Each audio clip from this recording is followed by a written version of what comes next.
Yo, what is up? Welcome to episode 2 of the Super Retro Bros podcast. And I even have my Super Mario Brothers shirt on this week. Last week I was sporting the Sonic shirt, tie-dye. Awesome. We're Awesome. we're back. We got some special guests this week. We're going to be talking some 16-bit shmups, my favorite type of shmups. And we're going to be talking some Mega Drive Mini 2 reviews and reactions. So joining me tonight, as usual, is Mad Max and Cyrus, who we think is Cyrus, but we're unsure. It looks like a Lord of Cyrus, Lords of Thunder. And then we got joining us tonight, Retro Complex and Raya, who just hit 1,000 subs, by the way. So give it up for Raya. Congrats, Yes, you deserve it. But thank you all for being everyone. here. Really appreciate I'll it. tell you what, in 2022, that is quite an accomplishment. It's not as easy as it used to be. Nah. It really all, isn't. all of the OGs on here on YouTube just do not know. They do not know how hard it is. I can't remember how long. I've been on YouTube for 7 years. Yep. And I don't remember how long it took me, but it was a year, maybe even longer. It was so I got monetized literally right before they changed everything over, because before, I think when I started on YouTube, I was able to monetize right away. Yes. But then they changed it to where you had to have 1,000 subscribers, and it was like the watch hours is what gave everybody the hard time, because live streaming wasn't as popular back then. And I mean, people live stream, but not like now. And and it was the whole PewDiePie situation that happened. Mm-hmm. So once that happened, even my channel, I used to own a channel before, and I was in 1,000. It was super easy to me to get into 1,000. Oh my God, Retro! I love your voice. Holy crap! I don't know if I've spent enough time watching your channel. I'm listening to your voice, and I'm like, I have to let me check out your channel. Let me do this now. I love your voice. Yeah. Sorry. No worry. Well, Cyrus, what about mine? Shut up, Max. No, Go back. I have one Back. of the worst voices here. Cyrus has a really good speaking voice. Rhea, Retro Complex is never going to want to come back because you won't even let him finish his point. Oh, I'm sorry. I was distracted. Sorry. I was like, squirrel. All right. So what was the saying? You were saying you were your experience on the platform over the last few years has changed dramatically. Back in the day, it was super easy to get to 1,000. Soon as the whole monetization and everything happened, that's when, oh my God, it's so hard. It's like I've been grinding over 2 years already, even though my content is a little bit niche, but I've been grinding, and it's hard. It's really hard. But you're committed and you're consistent. So yeah. Awesome. Well, speaking of some channel growth, man, Cyrus has apparently hit a gold mine in his Genesis content. He's got a video. Yeah. Are you up to 13,000 views on that right now? And it's 14. Man. okay. Nice. Well, I'm sorry. I'm sorry. Backing away. 14, sir. Get it right. Hello. But no, it is a very good video. It deserves it because it's my favorite console, which we're going to talk about tonight. Because I can't vote on the poll, but my vote goes to the Sega Genesis as far as the best 16-bit shoot 'em up. Controversial, I know. I don't care. I'm right. Wow. It's got amazing shooters on it. So, on that note, we're going to talk some 16-bit shoot 'em ups. So I've had the wonderful privilege of just going back. I've been doing this thing lately. I go back and forth between modern gaming and retro gaming, and I just built this gaming PC, and I'm like, I don't know what to play on this. I finished Kana.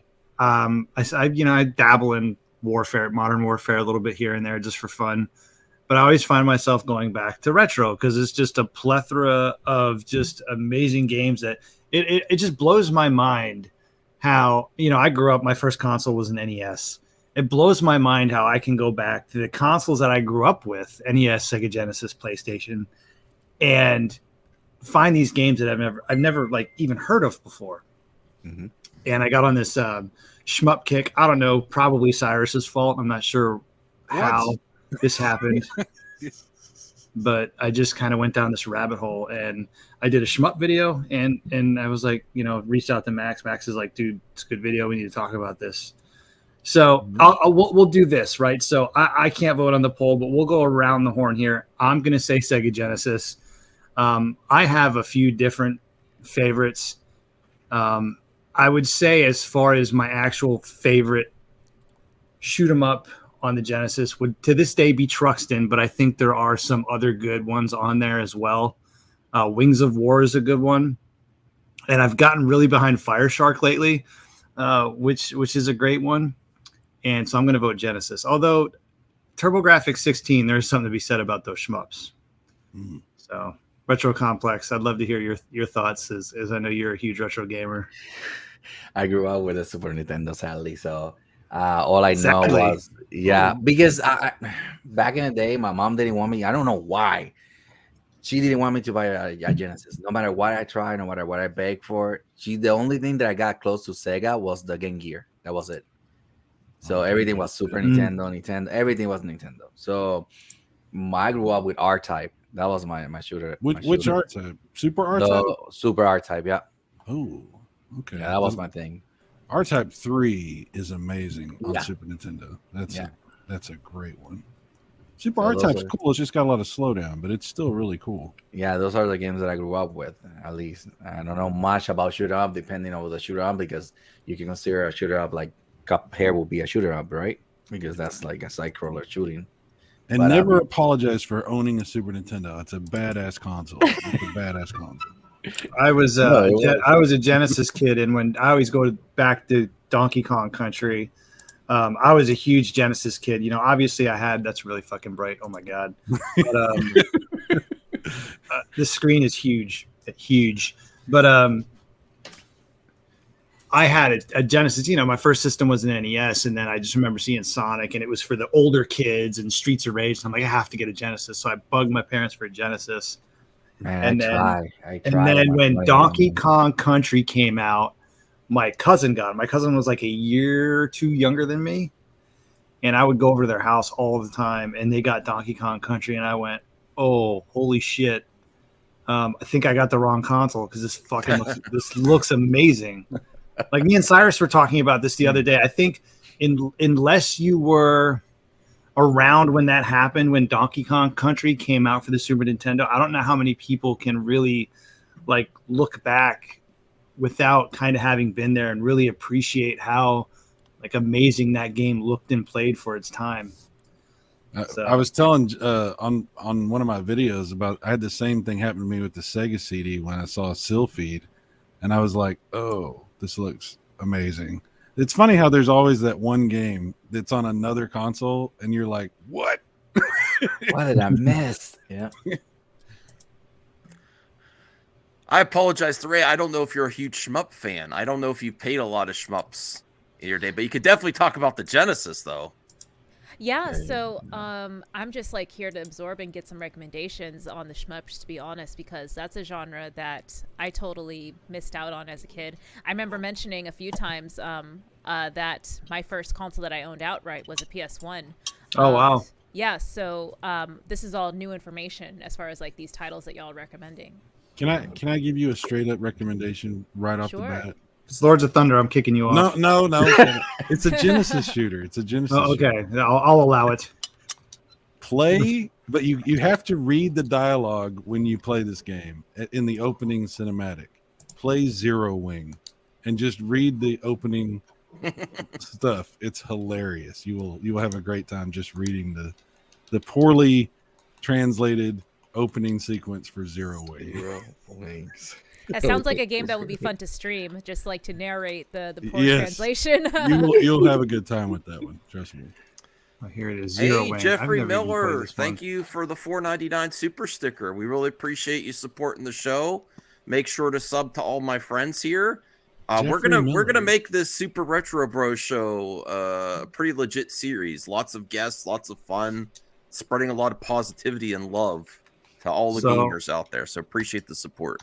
One of the things I was telling Cyrus offline the other day was I want to start going back and getting some like maybe older developers from like the NES era and the Sega Genesis era, and kind of getting them on and seeing some hindsight. I think that would be really cool.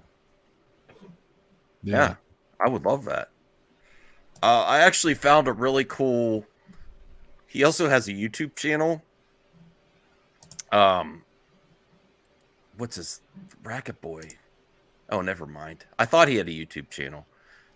What's this? This is Zero Wing. Zero Wing. Oh yeah, this is going to be on the next one of those Evercade carts. Too. I want to see the translation though. This is one of those games you can absorb the enemies and use them as weapons. I think I might have been playing this the other day. Yeah, I think you did. Yeah. Gyra's is the other one that's like this. Yeah. That's pretty funny, Brian. My mom was anti-gun, but Same she let me play Mortal Captain, Kombat. What happened? Somebody set up as the bomb. This is terrible. It's amazing. Not it's guns. amazing. We get signal. Captain, what? It's hilarious. This is legendary. This is legendary. Operator, main screen turn on. Captain, it's you. You should let Raya read it. Raya, read that. Oh, we got all your bases. This is the all your base This belongs is a to real us. awesome. Yeah, I know this. Yes. All your base belong to us. there you go. See, a little gaming history on the Super Retro Bros podcast. I actually didn't know that was from this game. I didn't realize it either. You can pull my retro card, I guess. I forgot where it was from. So One of the first internet memes. Yeah, that was one of the first internet memes. I think my favorite retro meme though has got to be the Symphony of the Night. What is a man? But miserable pile of secrets. Yes. You know what you're doing. Good God, this is awful. Shout out to Mr. Poopy Pants. It's Shout out to Mr. Poopy. Shout out. Oh, well, look at the icon there. Okay, because this was going to be my pick as one everyone needs to play. Eliminate Down. It was not released in the U.S. Oh, that's a great import. That's a great shooter. Yes, Eliminate Down. Luke actually had me playing that yesterday. I wish he could have been on. He's Eliminate Down. And I only played it emulated. Well, I played it on my EverDrive. Okay. Yeah. Because buying it legit is like $200-$300. Yeah. It's one of the more expensive ones. I have a quick question. So, growing up, I don't remember having too much exposure to Sega consoles. Just, in my family or things like that, we were mostly like Nintendo and PlayStation. So I'm curious, since Kent, you mentioned that you were a Super Nintendo kid as well, or that you had more of your exposure to Nintendo stuff. What was it that was that made Sega like your choice as a kid? Was it just what your parents got you, and that just happened to be what you loved, or was it your choice between the two, Nintendo and Sega? So I really wanted the Sega because every kid in my neighborhood had it because of Mortal Kombat, and every time they would fight and the fatality, you would see blood. So I wanted it because it was a more adult console. At least that's what everybody was saying, like that's what I wanted. But my family, my mom at that time was a little bit Christian, so she didn't want no violence game, this. Even though I was playing Mortal Kombat in the Super Nintendo, like I was laughing just now because I was seeing somebody mentioning that. But she was more into oh no, this is a better console. Let's play this console. It's better for you. My house, even though there's a lot of gamers, the time that my mom was a little bit Christian, it was like no violence, no blood, no nothing. You know what I'm saying? So, I had to conform myself into the Nintendo era. Yeah. So for me, because I went NES to Sega Genesis. So for me, it was extremely different. You have to also remember the Genesis came out like 2 years before the Super Nintendo did. Yeah. So that was like TurboGrafx 16 was 16-bit, but no one knew what the fuck that thing was. For those who even heard of it. What is that? The turbo what? Yeah, exactly. No, so my dad goes to me in the 90s. My stepdad, he goes, because this is before he met my mom. He goes, oh, yeah, years ago, I used to have a TurboGrafx 16. I thought he was making it up. I was like, that's not a real thing, Dad. Like, there was Sega. There was Nintendo and Sega. I never even knew about it till later. I thought he was because my dad would, like, make shit up. I don't know. And I thought he was making it up. I thought he was bullshitting me. And well, for me, I want to thank your dad for inventing TurboGrafx 16. Here's to him. Atari wasn't even part of the conversation. Really not at the time then. But it was different and it was newer and it was that actually 16-bit, and it was for the older, cooler kids because that's kind of the demographic that Sega kind of went after. You look at guys like Tom Kalinske, and he was all about building brands because he built like the Barbie brand. He created the Flintstone vitamins and branded those and took those to market. So he was really big about branding, and that was his target, was the older, cooler kids. So if you were like, especially it appeals to that male testosterone thing, like, you know, Streets of Rage, like you said, Mortal Kombat with the blood. Yeah. That's who it was for. Sports games too. Yeah, sports games. Like they just had better sports games. Mm-hmm. So I'm going to start. I'll do some of the stuff for us in the chat. Well, since you're talking, I'll please sub to Cyrus channel. 731 subs. Whew. Damn, Cyrus, you had 300 a week ago. Good job, bro. I can't take credit for it. I don't know what's happening. I just appreciate everybody. Thank you. That's all I can say. I don't even know. I would strongly recommend, I was saying this before, I've been on YouTube a long time. I've noticed that a lot of even the bigs are moving over to more streaming content. So some people are looking forward to some of that pre-recorded stuff. And sometimes you can hit it at the right time with the right topic. Mm-hmm. And Cyrus is proof of that. So experiment, have a little of both if you can, if you have the time. I know it's hard to do everything, but definitely every once in a while. Great job, Cyrus, man. But go sub to him, get him to 1K, everyone. You know, heck yeah. I'm just having a good time. You know, I'm just having a good time. So that's what was supposed to be. YouTube, have a great time. I know, right? People have stopped doing that. I don't know what is the competition now. It's like a huge I don't know if you guys feel it like that way, but I have seen it how people behave in YouTube lately. And it's like a huge competition instead of just doing content because you enjoy it. Yeah, it's like this competition that they have. I think when it comes to that, like it's nice to have channel goals, obviously, but when you are constantly, you can't compare yourself to everybody. Everyone's so different, you know what I mean? Mm-hmm. And everyone's going to have their own subset of an audience and what appeals to their audience. And sometimes you get some crossover. I think we see it quite a bit. Like I know when I'm in like Raya's live streams, I see a lot of people that are typically in my streams as well. But the nice thing is I like when I see people that aren't in my live streams over in her live streams, it gives me an opportunity to like, oh, let me check this channel out. You know what I mean? So I've never heard of them before. So it's a good way to find new content creators. Yeah, actually, from Raya stream, somebody came to my live stream when I was doing the Castlevania one. They were dying because of what happened. I want to get with you, Retro Complex, because I was watching your the thing you put on Twitter with that Castlevania boss, the Doom Castlevania boss, and I was laughing hysterically.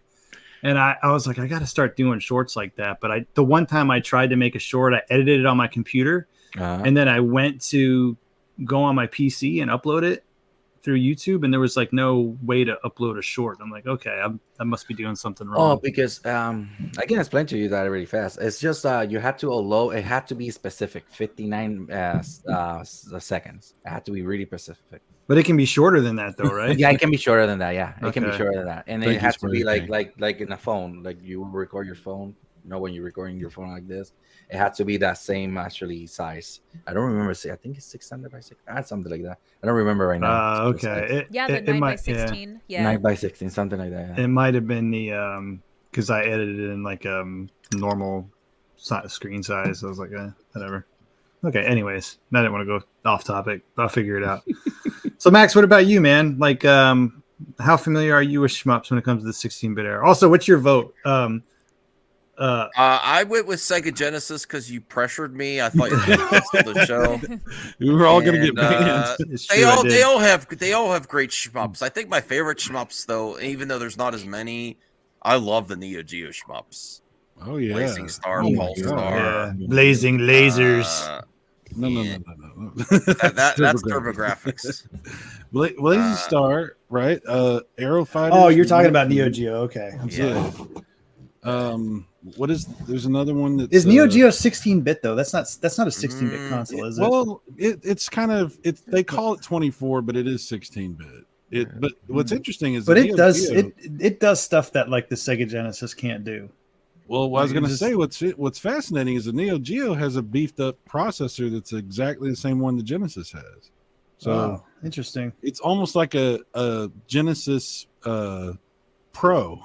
It's almost like because the way it does like the scaling and everything, it's so much better and faster. That's why somebody asked before. That's why I left it off, because I was going to put it on there, but I'm like, I don't really think that's a 16-bit. Plus, it's kind of unfair because most of that shit is the arcade, and if you put arcade on there, arcade smokes all of them. Mm-hmm. So it's arcade stuff. Yeah. But it was funny because the Neo Geo was not that big thing.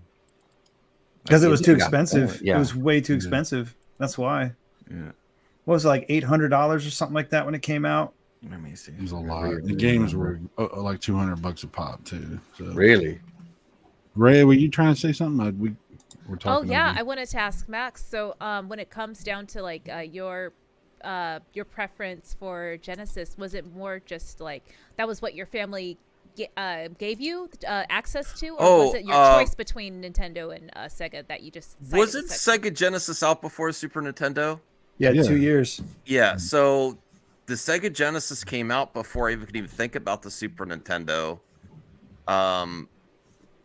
And I didn't really get systems when they were very new. That was the newest system I ever had, was the Genesis, and it was Sonic. I loved looking at the Sonic commercials, and I was like, wow, seeing how fast it went.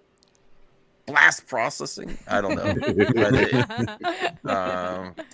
Definitely. I didn't actually have that many shmups back in the day for the Sega Genesis. Now I like shmups more.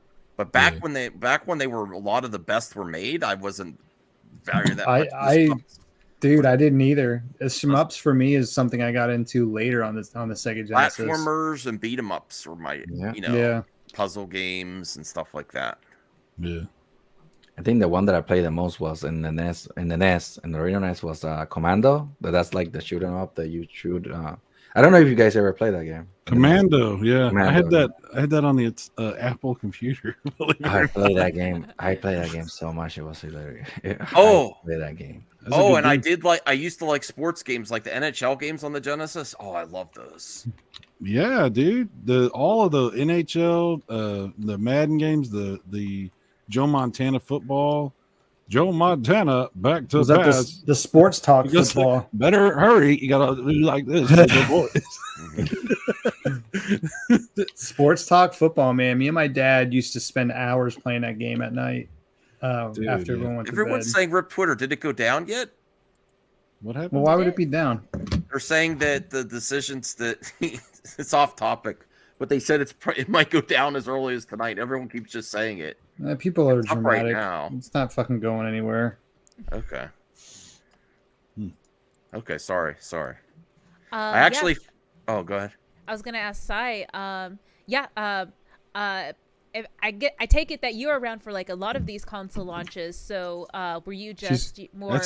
That's one way of calling someone really old. I was gonna say she's calling you old, Cyrus. Well, you said Apple Computer. I was like, I'm not debating you, Ray. I'm not debating you. I'm gonna clip that out as a short. That's amazing. So I guess my point is, like, even when the SNES dropped, like a couple years after the Genesis, were you still just like, nah? I mean, SNES is cool, but you were still like, mostly like a Sega. I'm gonna tell you something, Rhea. I'm a hardcore gaming nerd. Okay, so you're just a fan of all of it. Well, so when the Super Nintendo was getting ready to come out, I was vehemently opposed to it because I was like, there's too many buttons on this controller. Who's going to use a 6-button controller? That's ridiculous. And I'm like, Super Nintendo, look at this thing. It looks like crap. Who's going to buy it? Look how it's all boxy and stupid looking. And then my mom went and rented us a Super Nintendo with F-Zero and Castlevania, and we went and bought one the next day. Betray. Yeah, but no, I didn't give up. We still had Genesis, and I had the Turbo Duo. But like when the Super Nintendo first came out, I wasn't immediately on board. I had to play it first, and when I played it, of course, it was like, oh, what? I've never seen nothing like that. So yeah, it's an amazing system. That always happened with everybody, because I remember being against some. I remember the Legend of Zelda, Wind Waker. I was so against that game until I played it. Yeah, until I played it. I even have a hat now. well, a lot of times we gamers get really like committed to our viewpoint. We're like, this is what I have, and I love what I have, and don't challenge what I have. And then something comes along, and it's like, oh, well, I was wrong. Yeah, like listening to y'all describe your experiences with like early or I guess like later generation Nintendo and Sega consoles. I don't get the sense that y'all necessarily were participating in the console wars that allegedly happened during that time. It just seems like y'all were fans of all this content. So I definitely participated. Yeah, really? I didn't get a sense of that. I thought you were like open to all of it. I am now. When John said he was into Modern Warfare, he wasn't just talking about the game Modern Warfare. So I'll kind of give my perspective on it. I don't know how many people feel this way. I was deeply entrenched in the 16-bit console wars because I had a Sega Genesis, and when I was growing up, you were allowed one console at the time. So like Nintendo, obviously for that gen, then Genesis, then PlayStation. Mm-hmm. So you had your loyalties, and then it was this back and forth, and then later as you get older, you experience things, and you get to have the other console, and it's like yeah, I've been there, I've played that game, I've been there, done that. So I'm not going to go back and argue about something that's a 30-year-old argument. I think in retrospective, both consoles are amazing, and they do it. The beauty of it is, this is the beauty of the console wars. They were different enough to create this war out of everything because they were so different. You don't really have that with Sony and Microsoft because it's like they're the same games. Like you get the Pepsi Challenge, no one really knows which one you're playing unless you know which controller you're holding. Exactly. So I mean, everything was different from the graphics to the sound. I mean, it was just a different experience. You're right. You could like hear a few bars of music or see just a couple of screens, and you knew what you were looking at. You were like, "Oh, this is a Genesis game," or "Oh, that's obviously Super Nintendo." I mean, yeah, it's very interesting. Right now, we are not on the subject of the Mini, but you can actually in the Mini, you can actually change the sound, and you can hear the difference between sounds. I noticed and that. That's really dope. Really? I found that really dope. We should get into that. We should talk about that Mini, the new Genesis Mini. Yeah, absolutely. Well, I think that's a good segue for it. So I didn't get a chance. I didn't get a chance to get one. Cyrus, I didn't want to. Did you? No, you know talk your favorite shooters. No, because you know the answer to this. We don't have to go into it. Okay, Lords of Thunder, TurboGrafx 16 PC engine, blah, blah, blah, blah, blah, yada yada yada. But no, Cyrus has gotten me into a lot of good TurboGrafx games. He's really kind of opened my eyes to that library. He kind of red-pilled you on TurboGrafx. And he's even given me some horrible suggestions on some of my live streams. Keep playing. I don't know what you're talking about. I orange pilled him on the TurboGrafx. He tried to red pill me on Echo the Dolphin. Like I love backseat gamers on my channel because a lot of these games I don't know what the hell I'm doing, so I need all the help I can get. And Echo the Dolphin, I wouldn't know where I would have to go. Like using my sonar. I gave up on that. I didn't know I could talk to other dolphins, and like I was supposed to eat fish apparently, and apparently I can't breathe underwater because I'm a dolphin. There's all these logistics of the game. Yo. Raya made the classic mistake we all made with Echo, which was was thinking it this was a looks- kid's game. Yeah, you're like, this looks cute. I'll play this. I like dolphins. The reality of it is that game is more cryptic than Simon's Quest ever was. Like that's the real reality of it. Really, really hard. Yeah. Even the creator though. has to You say did it. great. That was great. That was Yeah, so I'm much very fun. serious. Even the creator of the game says that the game is way too difficult. But yeah, we can get into the Sega Genesis Mini too. I didn't get an opportunity to get one. I don't know if you still can. I know they were going to be limited.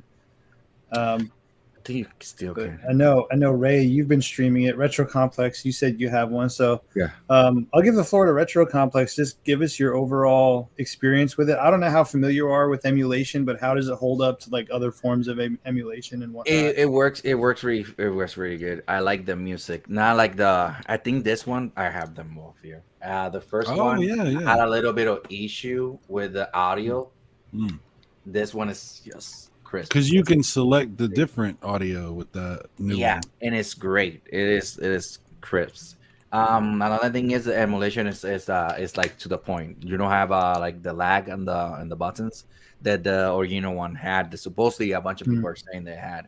It has this little. I didn't notice it, but a lot of people say that it has a little bit of lag when you impute stuff. This one so far, I was playing. I posted a video. I was playing some shooter game, and it was for me. It was perfect. I was playing several games with this. Now, when it comes to the library, sadly, I had to say it doesn't have a lot of great games. This one has a lot of great games, or at least games that I remember perfectly, like Comic Zone. You got Earthworm. I think you have Earthworm Jim around here or something like that. No, you have Monster World. You have Mega Man, Witty Wars, and Gunstar Heroes. You got games that people used to play back in the day and still play today. This one, I feel like has good ones, but a bunch of trashy ones. That I was like, why they put this in here? I was questioning. I was actually checking all the games. I was like, why the hell they put this here? There's so many games that they could add it to this collection, and they just didn't. I don't know why. What game have you spent the most time playing on it since you got it? If you can remember. Let me see the name because let me see the game. I posted a video about it because I was pissed at the game, but it's really good.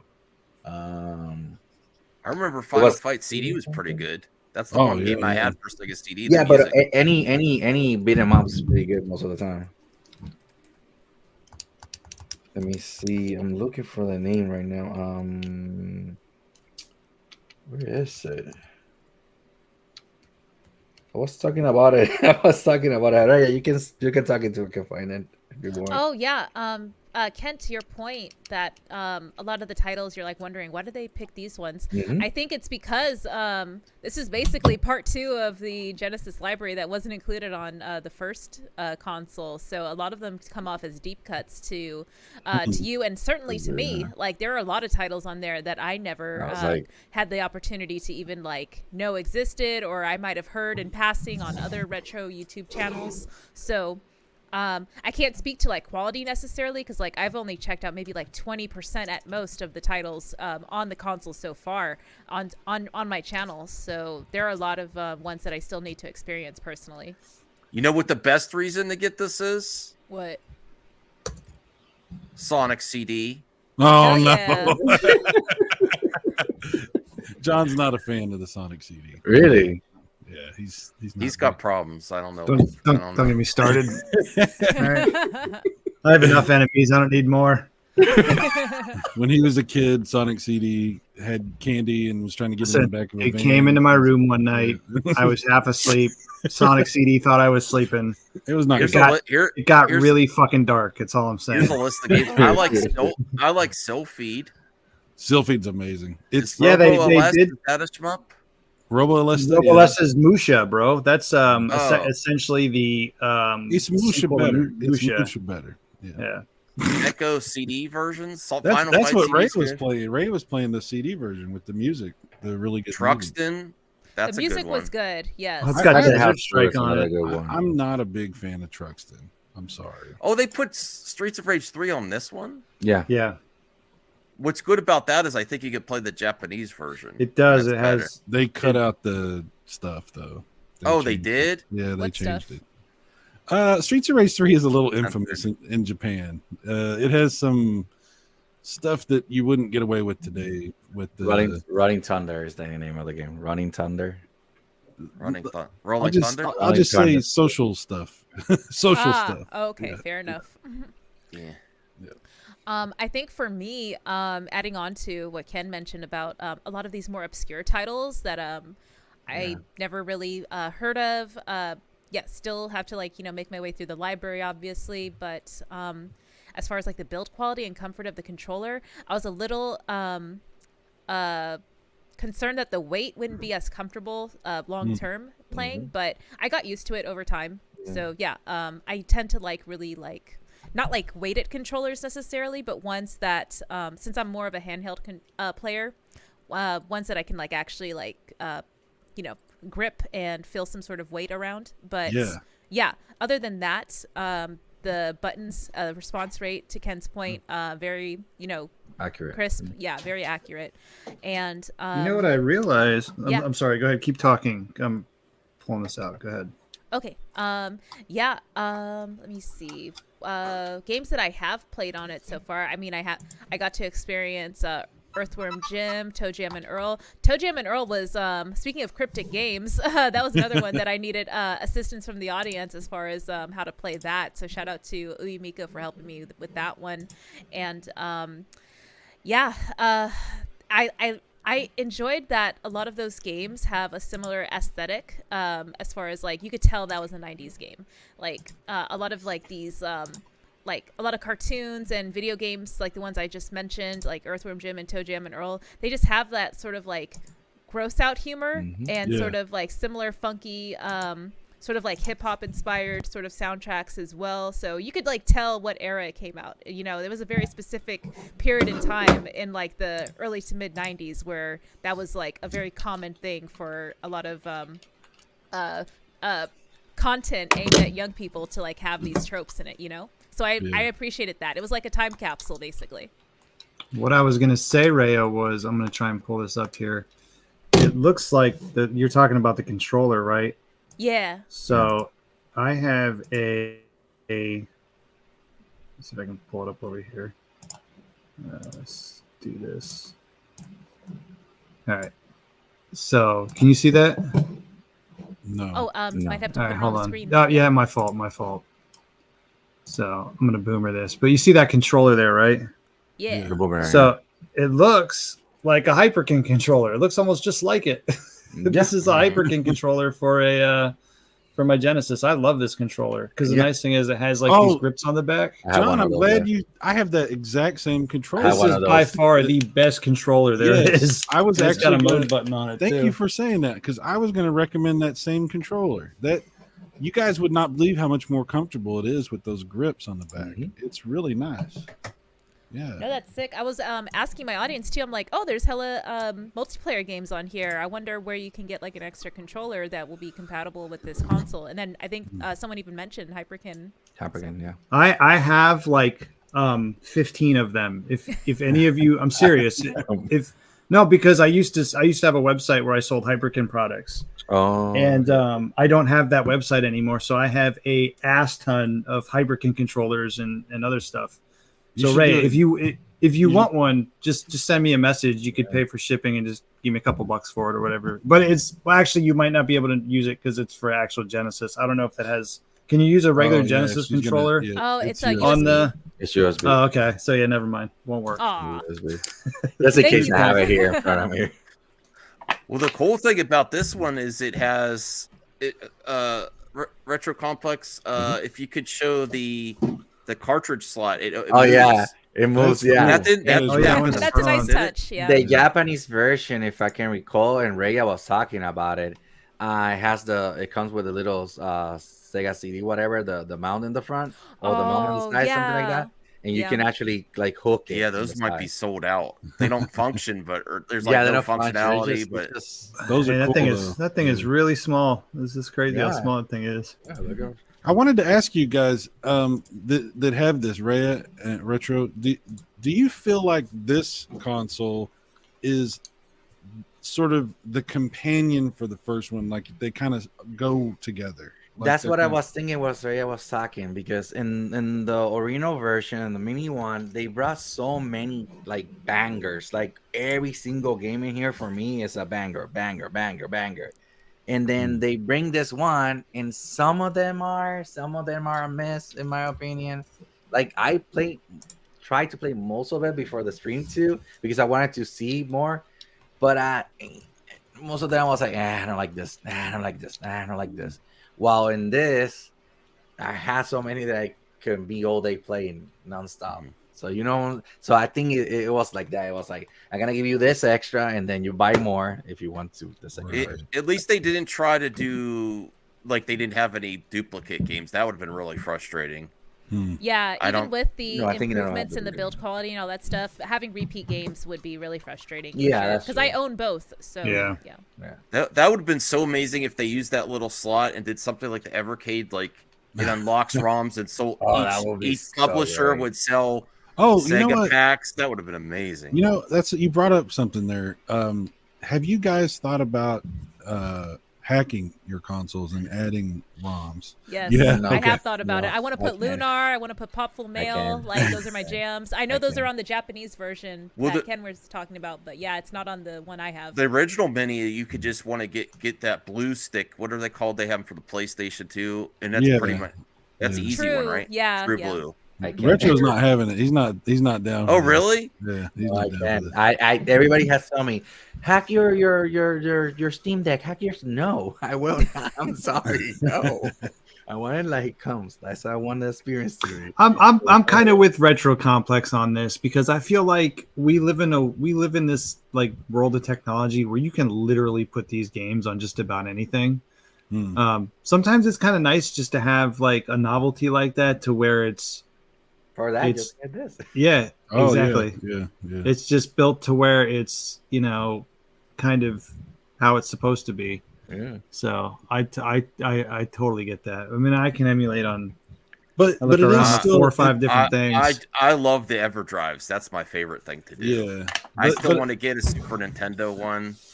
But you know what? I gotta say, I understand where Ray is coming from here, because if you've got something that's capable of doing something, it's hard to turn away from like trying that out, and seeing what can I do with this? What's possible? I get that completely. The PlayStation Mini, you gotta do that one. You gotta mod that. Yeah. Modding the PlayStation Classic has been on my to-do list, but I modded my Switch, or one of my Switches instead, and then that became my PlayStation Classic, honestly. So don't you have the blue sticks for the PlayStation? I haven't bought them, so the intention was to mod one of my PlayStation Classics, but then I just sort of slept on it. I could let you borrow mine, because I haven't been using them if you'd like. I have all the true blue. Oh, I'll have to hit you up for that so I can like do a little review for that. But what was I going to say? Because there's no modding necessary on this. Oh, right. You just plug it in. Okay. Maybe you could let her borrow your Wii U also, since you're not playing that either. No. I have my Wii U. Oh, bro. I think my Max is keeping the Wii U community alive with those viruses have slept with me because we started this stuff, and then I kind of I know. No, my Wii U is too expensive to ship out. My wife bought it for me as our anniversary present. I have my Wind Waker Wii U. Every time I say I have the Wind Waker Wii U, you're like, but Raya, do you have your console? And I'm like, I'm literally telling you I have my console. I could add any GameCube game I want to my modded Wii U, but the only one that didn't work for some reason, I cannot get Simpsons Hit and Run. Every time Interesting. You can't get it to operate on the console? That's the only one I tried to add to the Wii U, and it does not work, and it messes up the system. Really? Like I have to totally delete the file or it messes it up. Wow. Every other game works fine. But yeah, the Simpsons Hit and Run is a fun game. True Blue would be easy to ship. It would be cheap to ship, and then I'll package it nice and because I haven't been playing those in a long time, and I have them all. Nice. Wow. John, were you going to show something on screen? No. Okay. I'm downloading thumbnails right now. I do have a question. I do have a question. It's something I've been wanting to do, so I'm just going to do it now. I do have an important question that I might do a clip out of this. Is the Mini 2 the last mini console? Hell no. No, no. Oh, Like, I what? think it might be. what's the next thing? What would I be don't. next? I don't think they're prepared for Sega they're- Saturn and Dreamcast and all Well, that. I I don't think hope they. they do. We never got a Master System. We're gonna get a Mini 3. We never got a 64, a mini 64. Cyrus, I hate to break it to you, but No, no, nobody don't cares say about this. the Master System. No, don't say this, John. Don't say There's this. not enough people that would buy released that. One, they released one in Brazil. Look, It John, has Master System games. John. It's a mini. We're in the Master United System. States. We're in the Really? United States, Yeah, Max. you have to. No, John. I know that, but you can get one. Don't- I looked into getting one. It's hard to don't- get, but you can get one. It breaks my heart that John, this big Sega Genesis fan, doesn't respect the Sega Master No. System. I didn't say I didn't like it. I said there's not enough people But you're that will buy disrespecting it. the Master System. I didn't even know No. Master System existed. I didn't know Saturn existed until I started watching YouTube. That's how uneducated on Sega or inaccessible Well, it was it's not for, your fault. It's not for your the fault, States, Raya. you know? In- It just in the- wasn't yeah. it didn't have that huge Nintendo and PlayStation Right. market share for the generation I was, gaming in. So If you I apologize for weren't- my ignorance. No. No, no. If you weren't someone who was there for every system launch like I was, Oh my God. it's hard to 'cause yeah. I remember going to Toys R Us and playing Sonic 3D Blast on Sega CD. I'm sorry, on the Sega Saturn in the kiosk, and I was like, "Oh my God, this is Sonic in 3D. This is amazing." Because it looked like it was a shitty game on the Genesis. It's a terrible game on the Genesis, and I really wanted a Saturn, and I had a friend who his parents bought him everything. I think he was like the rich friend that had all these toys, but I think in the sad reality was like he had a terrible life and his parents just bought him a bunch of shit. Yeah. And he had a Saturn and he had all the fucking Virtual Cop, the Virtual Fighter. There was like a pack-in disc that came with the Saturn that had all three Daytona USA. Yeah, I had that. He had Worldwide Soccer. He had a bunch of different games that I would go over and we would play Saturn because this is before the PlayStation came out. And I remember like just wanting a Saturn so bad. And then the PlayStation came out.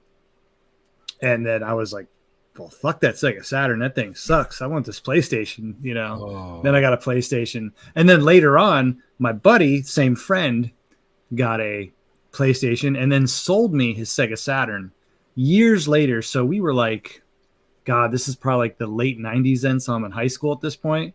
So I paid him like $50 for like the Saturn and all of his games and probably like, God damn. I don't know, 97 or 98. Yo. Oh my Oh my god. God. Yeah. And here's the funny thing, right? So you fast forward, right? I still had the Sega Saturn in, 2001, 2002, because it was just sitting around. I had it. And I was like, I don't really play with this thing anymore. And the Dreamcast was out. So this is a month before the Dreamcast, like Sega's not doing consoles anymore. I take my Sega Saturn, I trade it in for a Sega Dreamcast. A month later, Sega is like, oh, we're not making consoles anymore. I'm like, you gotta be fucking kidding me. So I was brutalized. As much as I love Sega, I was brutalized by them. I should be going to meetings for what Sega did to me. Well, that's what this Right? is, sort of. My God. But now I have my Saturn. I have a Dreamcast. Thank you, Cyrus. Cyrus apparently had plenty of them just laying around and decided to Really? throw in my way. So I have a Dreamcast again, Yeah. and I just got to find a way. I think I'm gonna hook it up to my CRT. I know it's best with a VGA, but I don't know. No, There they you go, have Cyrus. What is this? This was released Oh. 5 years ago. Oh, okay. This is the newer Master System. Is that what this is? Master That's a Master System, System. 132 and one plug and play from Brazil. Brazil Oh, wow. loves the Master System. Is Yeah, that they do. how the Master System is shaped, or is that just like No, a no, generic that's No, like a, that's- this is that's- this is like a redo. That looks like a Chinese no, knockoff it's from shit, Brazil. dude. It's from Brazil. It's from Brazil. Yeah. But here's the interesting thing about Master System, Ray, is I don't know if you know this, but they were selling and making games for the Master System well into like the late 90s in So Brazil. yeah, I It's didn't pretty know it's that. pretty crazy. this company Tectoy, Yeah. they're talking about a little in chat. Tectoy had the rights to Sega stuff in Brazil, and Brazil is a big country, okay? And Sega was huge in Brazil. So they kept making games. There's newer Genesis games and Master System games that were released way past the lifespan of those consoles in Brazil. You know, like I was playing like Duke Nukem on Genesis, and oh my god, yeah, Tectoy put that out. Like that's what they did. So an old friend of mine from back in the day. Oh, Duke Nukem on the Genesis? Mm-hmm. Yeah, no kidding. For real. It looks pretty good actually. It's better than you get the ROM. Yeah, and work on it like an EverDrive on regular hardware. Yes, you don't have to do anything special. Yeah. It's pretty crazy. I need to do that because I have a Sega EverDrive. I want to thank somebody for telling me and really enlightening me about the Brazil love for the Master System and Genesis, and that's an old friend of mine, Leo DS. You guys probably remember him. He helped me learn a whole bunch of stuff. No, I'm just kidding. Frame counter. I'm just giving him credit for helping me and for being a big fan of the Sega stuff. Yep. It's just a slight joke. Yes, props to Leo DS. But that's awesome. Yeah. So Sega stuff, man, you know, not everybody loves Sega, right? Not everybody. There's still to this day, which I've discovered again recently, some problems. Boy, did you. Where people want to fight about Sega versus Nintendo and stuff. But I've always felt like you should, especially in this day and age, you should have both, right? You should have Nintendo stuff and you should have Sega stuff because they're doing different things. We talked about how you could identify them just by looking at them or listening to them, which one was which. And that's why they're so different. It's not like today, if you have, like you were saying, if you have a game and you don't know if it's Xbox or PlayStation unless you're holding a controller, it's not like that for these older games. There's something to be gained. There's something to get out of each version of these older games. So I think they're worth celebrating. I don't think it's something you really need to think about as a choice so much as just a lot more options, a lot more flavors. Wasn't it easier or cheaper to be a Sega fan at that in the 90s? Like the Super Nintendo, when it first came out, it was full. You didn't get discounts, and the games were pretty expensive, weren't they at start? Well, Nintendo has, they've had that problem with the price stuff since Super Nintendo. Well, since the NES was there for so long, you could get like used games cheap, but the Super Nintendo, I remember the Super Nintendo, just like Nintendo's games they don't get reduced now a lot. No, starting since the Super Nintendo era, those games held up price pretty. Yeah. I remember Max, being to your point. I know people broke. share like KB Toys ads like randomly like for nostalgia's sake on Twitter, and I'm just like, damn, a Saturn for like $99 with 3 free games. They were like, giving these things away at one point. I waited to get a Saturn until they put it on sale at Walmart for $150, and it came with those 3 games, and I think it came with 2 other games. I think I got 5 games with my Saturn, and I absolutely loved it, but nobody had one. I didn't know anybody that had a Saturn. Yeah, the only one I knew, like I said, was that friend of mine. And you're right, Cyrus. There was a point where they could not give that stuff away. I remember going to, we used to go to this one flea market in our area. Yeah. It was a farmer's market. It wasn't really a flea market. It was enormous. And they had everything there from like pets to tech toys it was crazy. Auto parts. But anyways, there was this guy there had like a whole section, and it was nothing but video games. At the time, it was PS1, Genesis, Nintendo. And I remember he had like Sega CD and Sega Saturn stuff, and they were like $1. And they would just sit there. We'd go there like once a month, and it'd be the same games every month. They just sat there. No one. I want to cry. yeah, and you do. And I bet like I would love to just like go back and like. When I die and I get like have to see my life play through my eyes or whatever, I want to pause it and look in that fucking bin and see what games were in there, because there's probably like Panzer Dragoons, like all kinds of crazy shit now that's just like crazy expensive. Well, because Saturn had this stigma because people didn't catch on. PlayStation was hot, and then Nintendo 64 came out, and it was like, oh my god, this is the future. and everybody was like, Saturn. Because the problem they had was they kept trying to put out games on Saturn that were also on PlayStation, and the Saturn hardware was good, but when you put it right next to the PlayStation, a lot of times the games didn't look as good. You know, they didn't have the same graphics. You know, so Cyrus, TurboGrafx 16 is losing right now in the poll. I understand. I understand. You know, I know what crowd is coming here. It's cool. I thought what Joshua Perez says, we need a Sega collection just as good as the Atari collection. They actually have one in Switch. Like I buy a collection and they had it, and the cartridge is better because it brings more games. And I think there were solid games in that collection. So you know, there are. Does anyone have the Atari collection? I haven't got the new one. No. This is blasphemy, sir. I know. Jaguar was not better than the Saturn. Whoa, that is besides Cyrus. Mr. Poopy Pants is just trying to have Cyrus my mom against to buy me that console. I was begging my mom to buy me that console, and thank God I dodged that bullet. The Atari Jaguar. I have a pretty good Jaguar collection, and I enjoy it. But I will tell you this: I do not recommend the Jaguar to people. Because I like it and it's fun to me because I have this nostalgia thing, you know, and all that. But it's it's not better than the Saturn. I'm sorry, it's not. No. I just remember seeing the commercials and they're trying to teach me how to do math, and I'm like, this is fucking stupid. Yeah, no shit. 32, 64 is better than 32. The lady with the one eye that's like twitching. Jaguar. You're like, okay, I get it. It's called Jaguar. You know?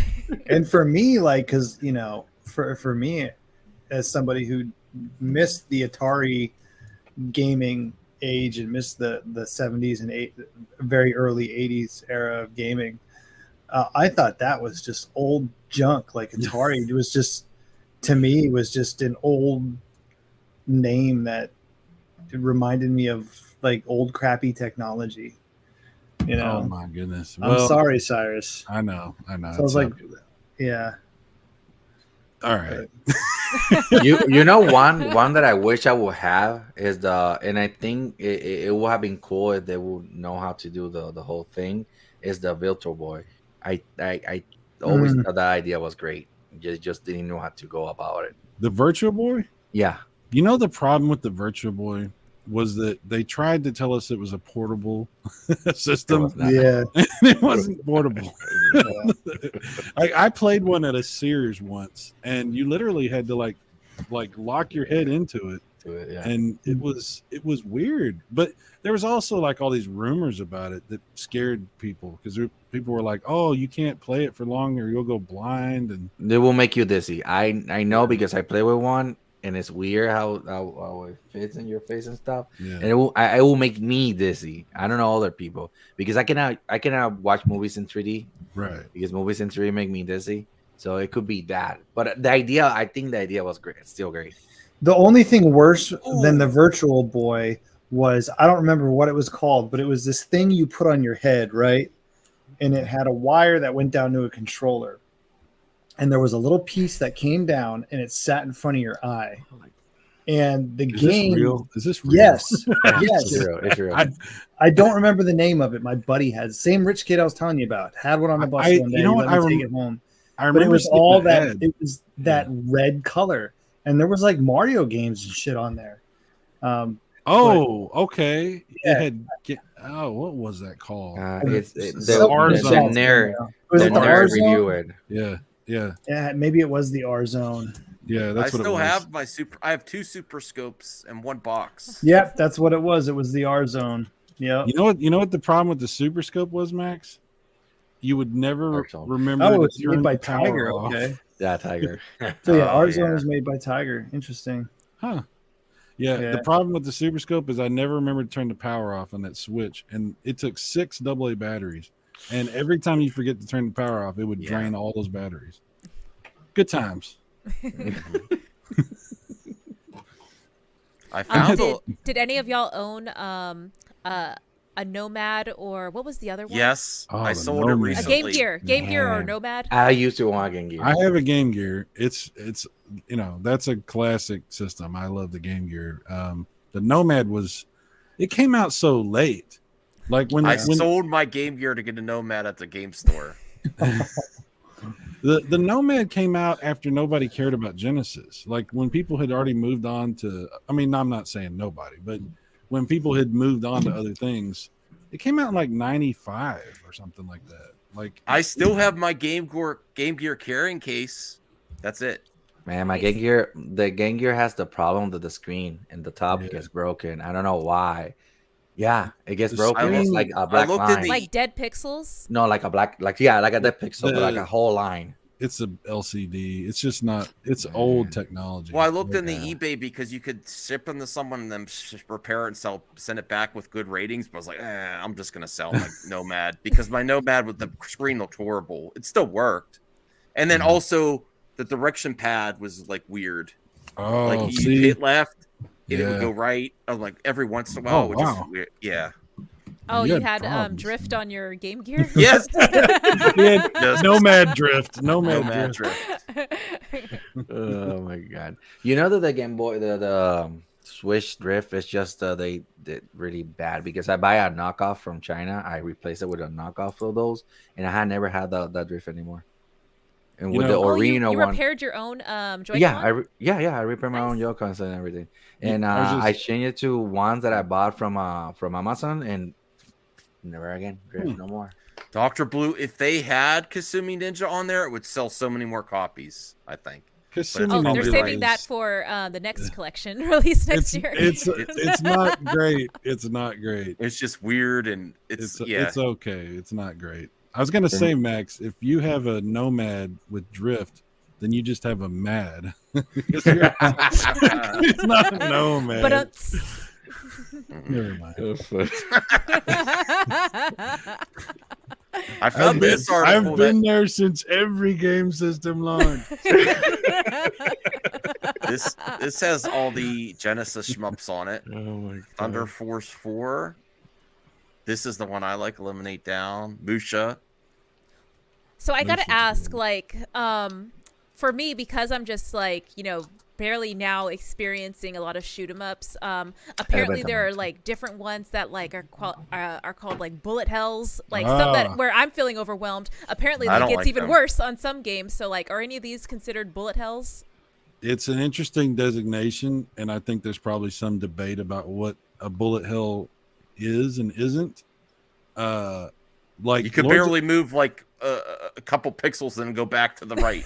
I hate that. Well, no, okay, like I don't know if you're familiar with like Dodonpachi on Saturn, but that's considered a bullet hell. And the only reason why I think that might be considered a bullet hell is just because of how fast the game moves. Yeah. Other than that, like I don't know. I think that's the only designation because everything about the game is just like any other shoot 'em up. I mean, there are parts in that game where you literally can't move and avoid getting hit unless you utilize like an area of attack. Let me say something about this. So on my screen, I have Lords of Thunder playing, and Lords of Thunder is what I would consider a traditional shoot 'em up, where you navigate through different areas, you run into various different enemies. A lot of the gameplay consists of moving around the screen and fighting the enemies and dodging certain projectiles, but there's a lot of things that happen and the environment changes and stuff like that. A lot of these bullet hells, there's really not a lot. See how like the screen was going one way, now it's going another way. Okay. Yeah. So a lot of these bullet hells don't do that. They just throw enormous amounts of bullets at you. And you have to figure out how to dodge the pattern of things that are coming at you. So to me, that's probably the biggest way that I identify a bullet hell is I just say, is it one of these games where it's really less about navigating and more about just dodging bullets? Yeah. Okay. They're typically much more chaotic though than your standard like shoot 'em up. Yeah. I'm trying to think of titles, but I cannot come up with any title. But I think it's freaking Binding of Isaac, the last boss of Binding of Isaac. That's a bullet hell, and that's horrifying because there's so many bullets coming at you. Ikaruga, Mr. Clean Pants says Ikaruga. That's a good example of a bullet hell. Yeah, BioPhoenix mentioned Pocky and Rocky. I played the Switch port of that, and yeah, I'm still getting acclimated to how like shoot 'em ups are, played because it does sometimes feel overwhelming to shoot as well as like navigate around being shot at. So that was one that Xander Scullion recommended to me and I checked out. So yeah, I do want to pick it back up, but big fan of the cute 'em ups for sure, but they do come out they lure you in with like they lured me in with the cute graphics, but then all of a sudden I'm just like, oh god, all these threats they are are diabolical. coming after me. Those are the SNES carts I regret selling is my Pocky Rocky 1 and 2. His connection, he'll probably be back. Okay. Yeah, the cute 'em ups are usually the hardest ones. They pull this crap on you because they're like, oh yeah, don't worry, everything's fine. Look at the pretty colors. Oh, look, it's That's not. me, Don't yes. worry. Oh, don't worry, it'll be fun. You're a witch on a broom. Everything's fine. Don't worry. Yeah. Oh, it's on Game Pass. Vampire Survivors, Severos. Or, I'm telling you, I'm learning about a or- bunch of new games that I never heard. If it's on Game Pass, I'll go check it out right away. There's also another Game Pass game coming soon. Is the new Gungrave? Gungrave, yeah. It's a Sega game after the Dreamcast. It's almost. It's an anime too. It's an anime. It's like a stylish like Devil May Cry, but it's very slow paced. Like it's got action and guns. Almost like Bayonetta, but it's like a slow version of Bayonetta. He's basically got like a coffin that he has guns in and stuff, I think. Oh, There you go, Raya.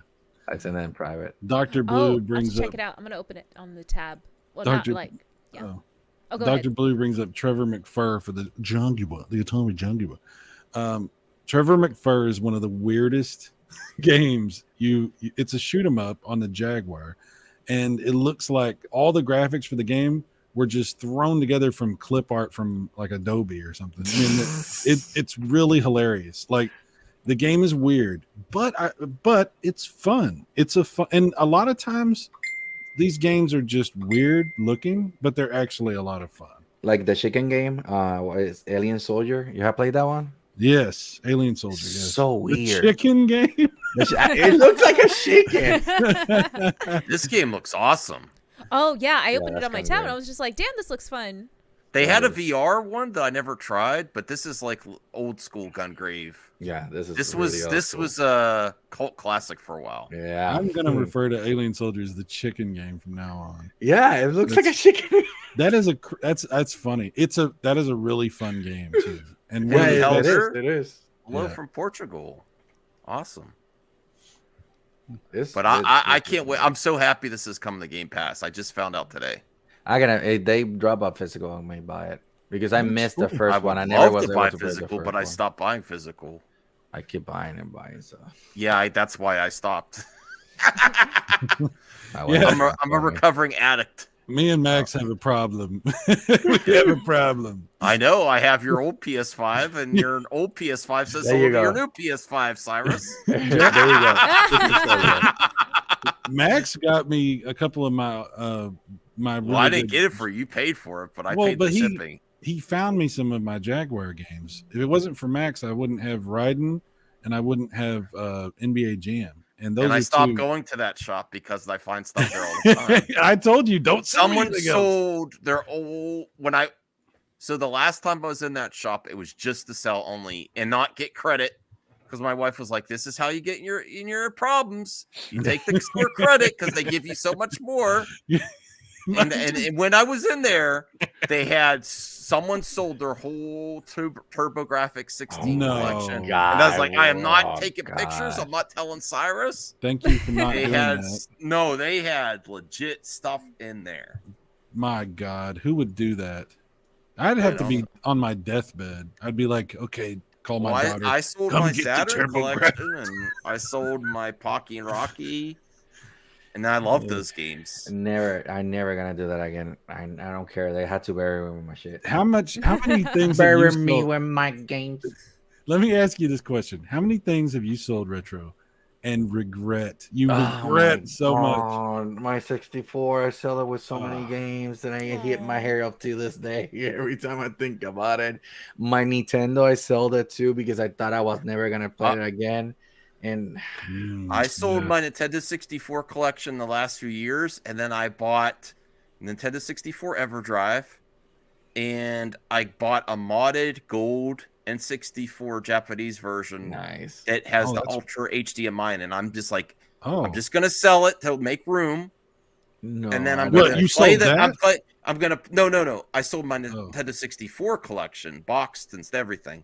Right. That way, I'll play them in the best quality. It's all about playing the games instead of owning them. I understand. I agree with you. And I'm not saying, look, everybody loves games the way they love games, and collecting and all that is great. I'm really not a collector. I like to play the games.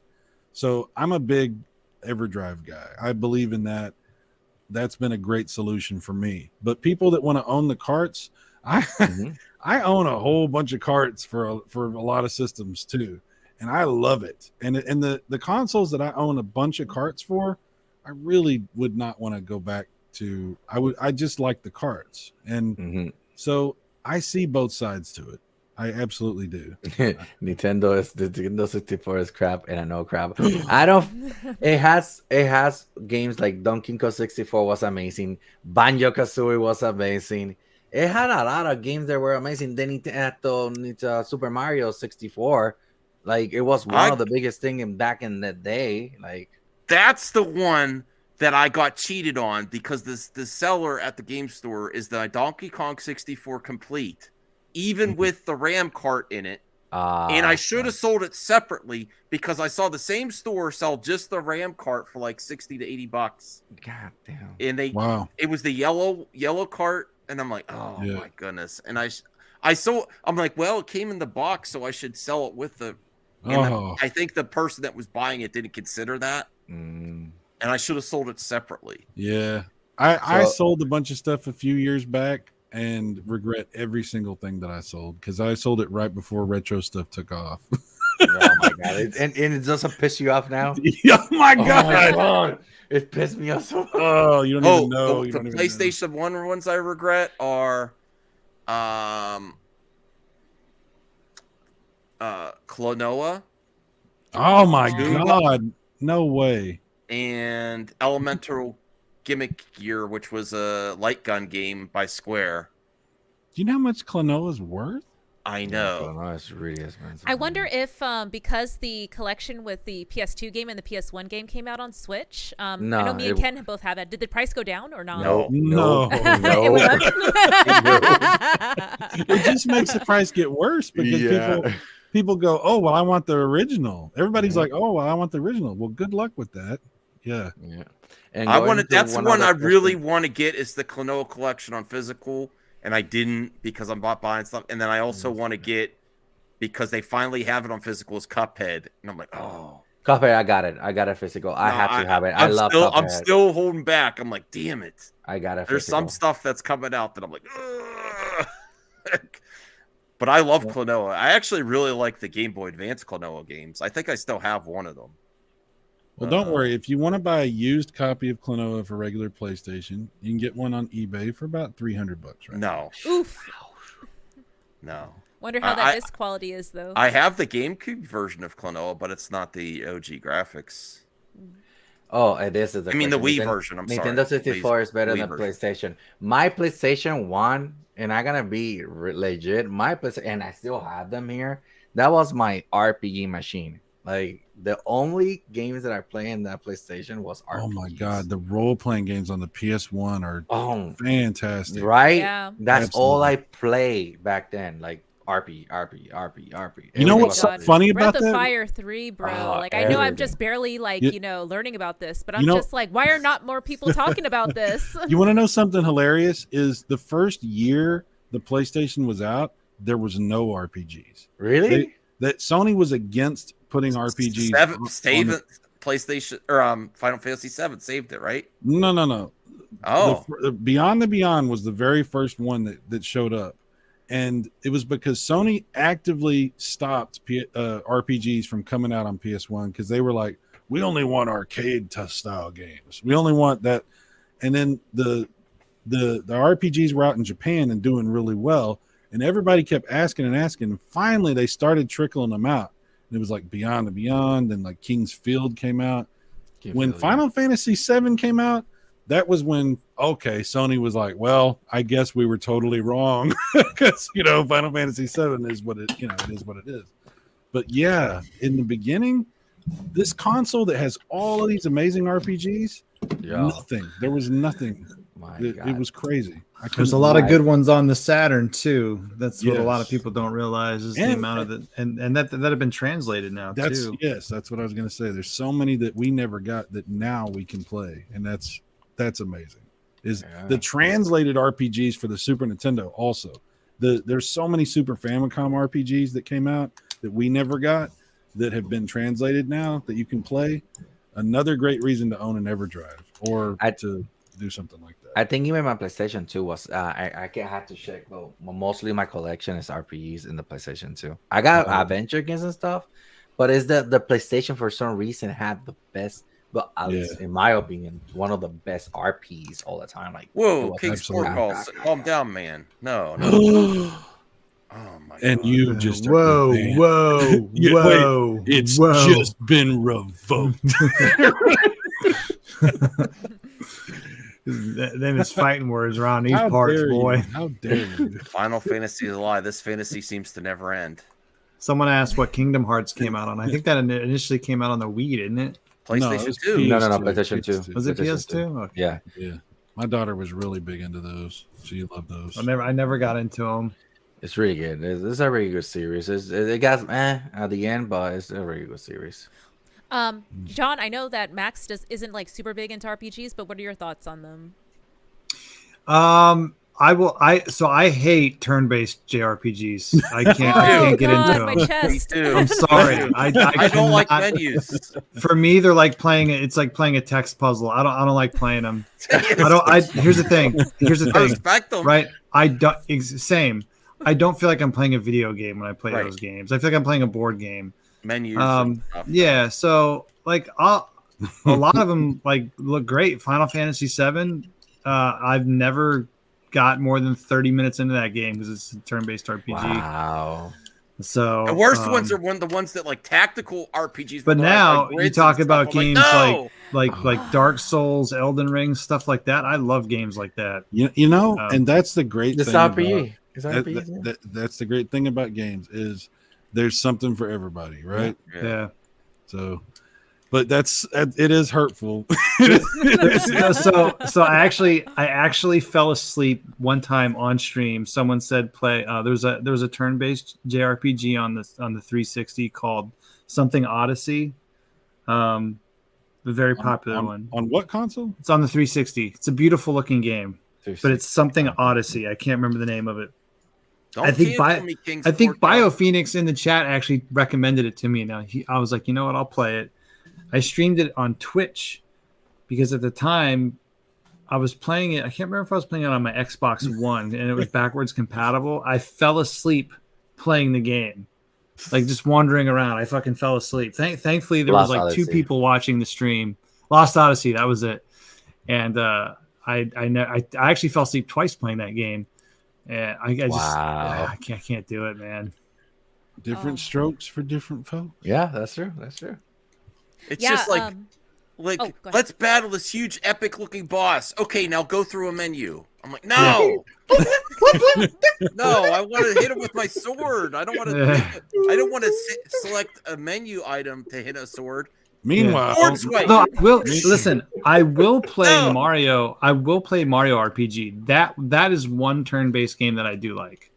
I do enjoy that one, but just probably because it's a Mario game. Mario was trying to sell me on that new Mario Rabbids game. I'm like, what exactly is Mario Rabbids? She's like, well, it's like a tactical RPG. She's like, no. It looks cool. So did you say tactic is he's not. and blocked. You're like, what? It's actually really fun. I play it. It's good. Yeah. Okay. But like games like Dark Souls and stuff like that, that's the new RPG era, and that's what remember, Raya, that the video that I say that RPGs are dying little by little. You made 2 videos, but yes, I remember both. Yeah. Well, a lot of that is I don't think people have the patience for games that they used to. Yeah. So that's part of it. And B, a lot of developers these days don't like taking risks on new games, new big blockbuster type games, because it's not. They have to spend so much money. It's like making a movie. Yeah, you know, they have to spend all this money to make these games and it might not be successful, or they could reskin like some battle royale game, spend a quarter of the price on it, and it could make them fucking $1 billion on loot boxes. So aren't the Western RPGs messing with it too? Like they're pretty much the big open world ones are kind of like. You talking about like an Assassin's Creed type game when you say Western RPGs? I'm assuming. Fallout, like Elden Ring or something. Or no. That's a Japanese. Elden Ring's a Japanese developer. That's FromSoft. I know, but the reason I say it is because like Fallout and Elder Scrolls and stuff. Elder Scrolls and all that. Like Sort of, yeah. Well, I can't get into Fallout just because I feel like I don't know. Again, there's not, for me, when I play those games, there's just not a lot of substance to them. Play New Vegas. So I get bored with them very quickly. You should try New Vegas. Vegas. Because the third one, I was like, it was good, but I was like, eh. When I played New Vegas, I was like, oh shit, this. You know what, John? I think in order to really appreciate those kind of games, you have to kind of just be in a mood where you just want to go like explore stuff and just like find things to do. Like it's like one of those games where you're just but see, okay, yes, and that's why I loved Elden Ring, because Elden Ring is exactly that. It drops you in a map. It doesn't tell you shit. It's like Zelda. Go find shit. The original Zelda did not tell you where to go. You just fucking figured it out. And that's exactly how Elden Ring was. Games like Assassin's Creed and some of these other ones I played, they hold your hand to the point where it's not fun. Like it's just telling me to go to this waypoint on the map, go to the next waypoint, go to this waypoint. It doesn't give me any like initiative or drive to just explore the world. So that's why I have a lot of problems with them, because they get boring. Like I don't want to be told where to go. I want to be able to just figure it out. So you like soul games, basically. That's your not all of them. It's more an action RPG. If we're talking about Souls game, it's action RPG. Well, some of the Souls games are more linear. They're more like you progress, whereas like Elden Ring is like my brother's really talking about Elden Ring with me a lot lately because he's playing it, and I'm remembering all these conversations that I had with John, because John was telling me the exact same stuff. You got to play this game. You got to play. I'm like, all right, I understand. I got you. But what he was telling me was the reason he likes Elden Ring better than the Souls games is because Elden Ring is very much like you can try to do something, and if you get bored with it, or if it's hard, or if you do something else, just go do something else. The other Souls games, like for example, the other Souls games are very linear. They're level based pretty much. And Sekiro if you get to a boss and you can't beat the boss, guess what? You're gonna fucking be fighting this boss until you figure this shit out. Elden Ring, it's like, oh, you know what? Maybe I'm not strong enough for this boss. I'm gonna go grind. I'm gonna go level up my weapons. And there's fucking 10 hours of shit you can do in the meantime. Right. And then you can go back to the boss and then whoop his ass. Yeah. So that's what I liked about Elden Ring. Yeah. Freaking Elden Ring, I played 139 hours. Yeah, I think I'm at like 120, dude. I played it originally on PS4, and I just upgraded my gaming PC. I just got a brand new gaming PC, and I'm actually considering just rebuying it and just playing it from start again. But I have so much, dude. I'm like so OP. I mean, as OP as you can be in a Souls game, because I'm in like New Game plus or whatever. And I'm like, do I really want to go back and just start over? Nah. Like Joshua Perez, Zelda is not an RPG. Well, Zelda 2 was. Well, I get this feeling about open world games too, where it feels more generic sometimes to me. Some of these open world games feel a little more generic, whereas more structured. That seems open world, but it's really focused game.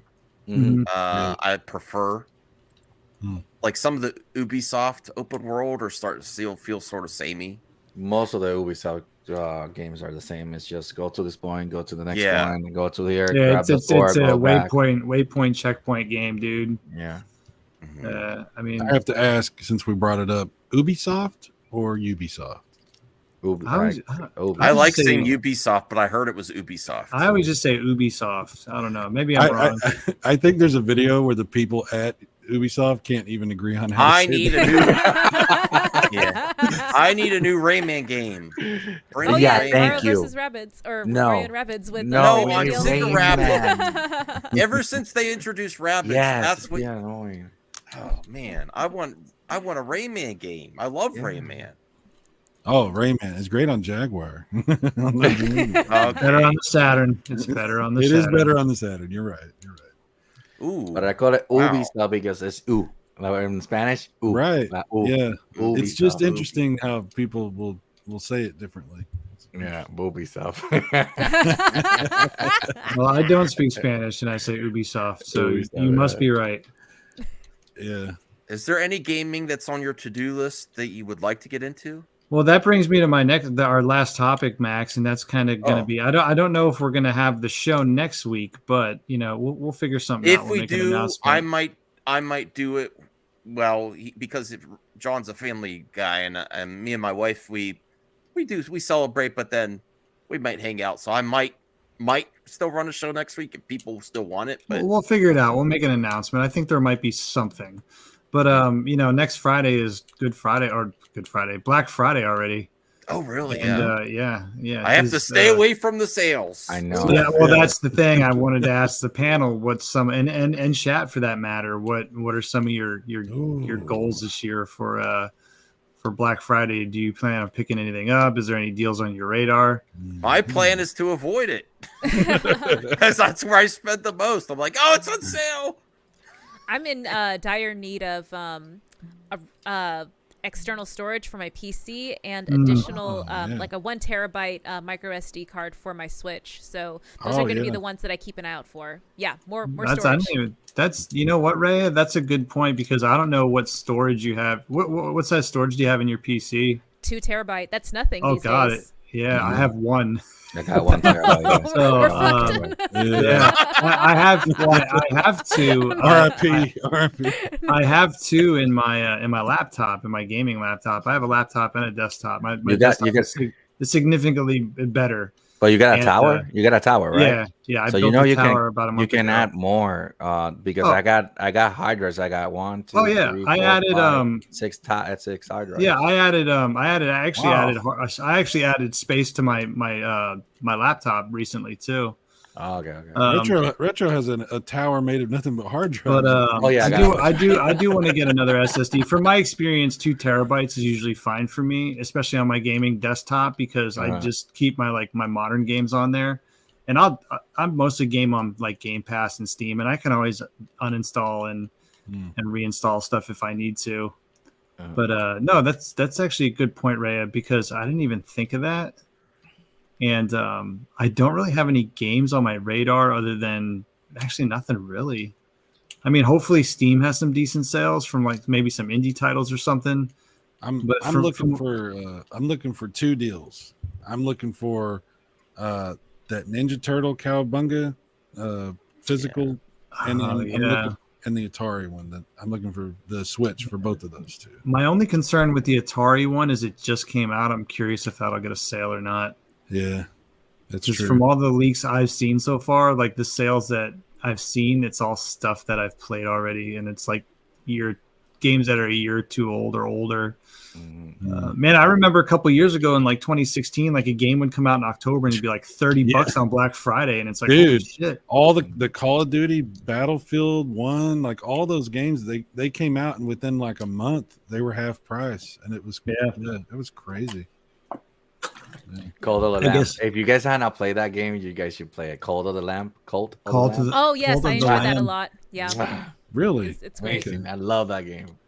Okay. I try to stay away from cults these days. Yeah. I've abandoned a few cults myself. Yes, I'm cult free now, I think.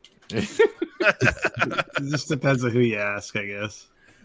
Anyway, That game. Why do the next gen consoles, the manufacturers, because there's a lot of resale, why don't they have like a super PlayStation 5 with like 4 SSD for $1,000 or something? Why don't they do something like that? Because that would be amazing.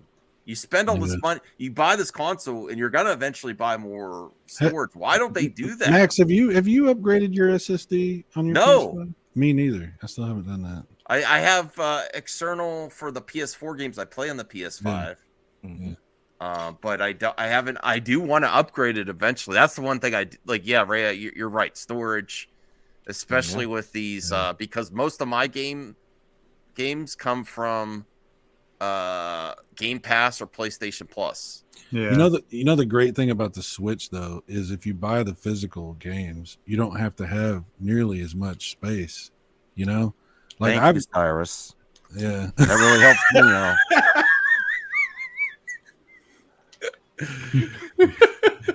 Yes, mission accomplished. You know something I really wanted that I missed out on was the Nintendo Online. I really wanted the Sega Genesis Nintendo controller. Oh yeah, or that they're sold the out N64 still, and the controller. N64 one too. Yeah. Damn, that's a good point, Jay. Witcher 3 and Witcher 3 just got new updates. Oh, that's right. Yeah. They just you know what? Good looking out, because I'm gonna look for that one, because I bought Witcher 3 on PS4 probably 3 or 4 years ago. I paid $9 for it and never even booted the damn thing up. And if it comes out to PC and I can play it with all the ray tracing and updated graphics, I will 100% do that, because it is a game I've been wanting to get into, and I think it's one that could really just suck me in.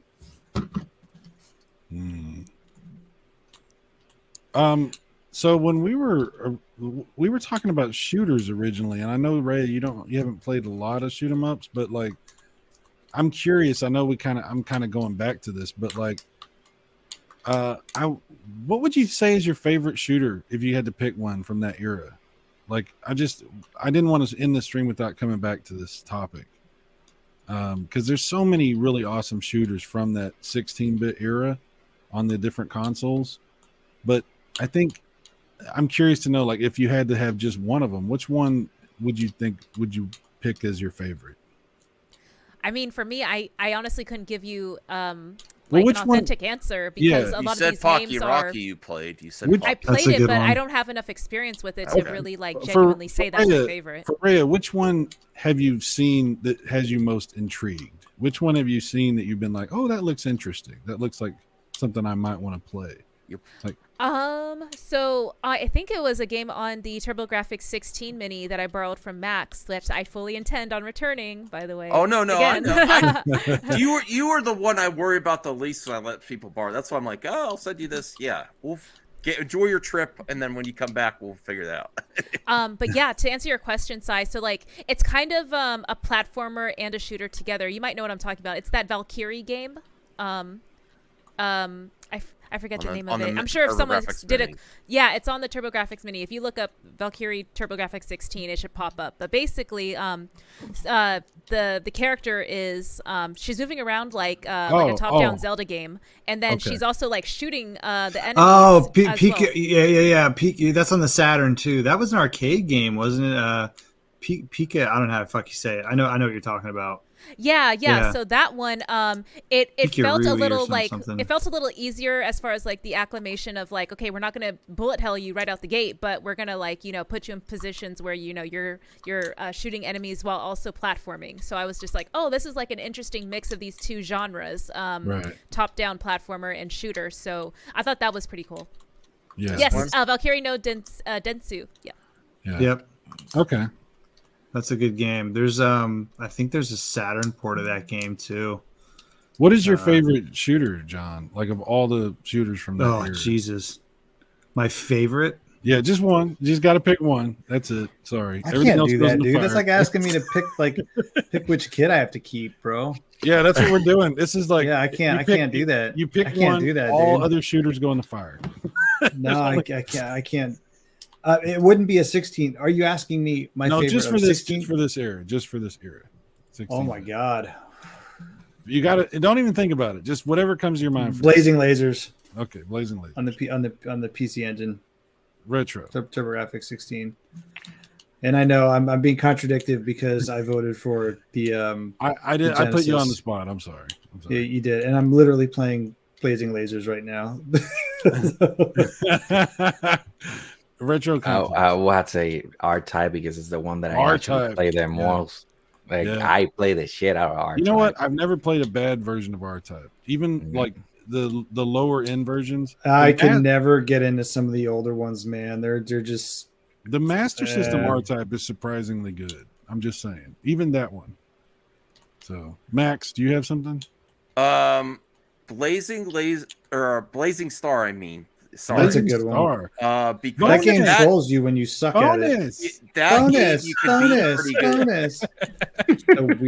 That's one to try out too. And it's in Neo Geo. It's some of the best graphics. It's a beautiful game. Not saying that you need easy, but it's an easy game to complete. Let me see. Did they make a Neo Geo Mini? I'm gonna show you. No, people want that. Hell yeah. Actually, there are some things that are like that. It's not necessarily a Neo Geo Mini, but there are. It looks like the Astro City, the arcade thing. Well, there's a few different versions. Oh, you're right. Yeah, I remember. Yes, they keep re-releasing it in different colors and stuff. Yeah, there's different. There's one that looks like an AES that has a little portable, like handheld game in it. That's the Neo Geo X, isn't it? Yeah. I had that and I sold it. Yeah. You guys ever play this game? Neo Geo X Gold. What that? What is it? I can't see it. Soulfies? No, Soul Divide. Soul Divide. No. This game is annoying. It's a shoot 'em up. It's annoying as fuck. Oh, it's annoying. You want to be annoyed? Play this game. Okay. That's how I am with Einhander. Like I want to like Einhander, but that game is so fucking hard. I regret selling that one too. I sold that one. So retro, what game did you pick? You said you said R-Type. Right? R-Type, that's right. R-Type, at least the Super Nintendo one. Okay, and that said, oh, sorry to interrupt, but I was just gonna say I was probably looking. I shouldn't be looking on the PlayStation Store. That R-Type Final that was released a few years ago with all the DLC is $30 right now. Oh, nice. It's usually 60 with all the DLC. I'm like, damn it. So Max, you said a Neo Geo game. That doesn't count though. We're talking the 16-bit home consoles here. Then it would be Eliminate Down or one of the riding games. Okay. Eliminate Down's really good. Hey, let me ask you: do you consider games like Afterburner? And, that's a good question. That's a good question. Are those considered like shoot 'em up games or like Super Thunderblade stuff like that? I mean, I think so. I think they are obviously different perspective and all that, but I still think they're shoot 'em ups. Yeah, Galaxy because they don't ever really seem to be talked about much. Space Harrier. Yeah, Space Harrier. When you really talk about the topic. Okay, I remember what the game is now. Next time we have Ray and Retro back, we gotta do platformers. Hell yeah! Platformer RPGs. We can get. Oh, you don't like platformers, Retro? Yeah, no, that platformer RPGs, everything of that. We got to remember to give Max hell about Klonoa. Don't forget about that. So yeah, I was. That was when I was off for a few minutes. How much is the PS1 version of Klonoa going for? Because a couple of years ago, I had that game and it was not expensive at all. The cheapest I've seen it on eBay is about $300. Are you fucking kidding me? Wow. I also sold Toomba. PlayStation has. Oh my god, he sold Toomba. You kidding me? You joking? No. What happened?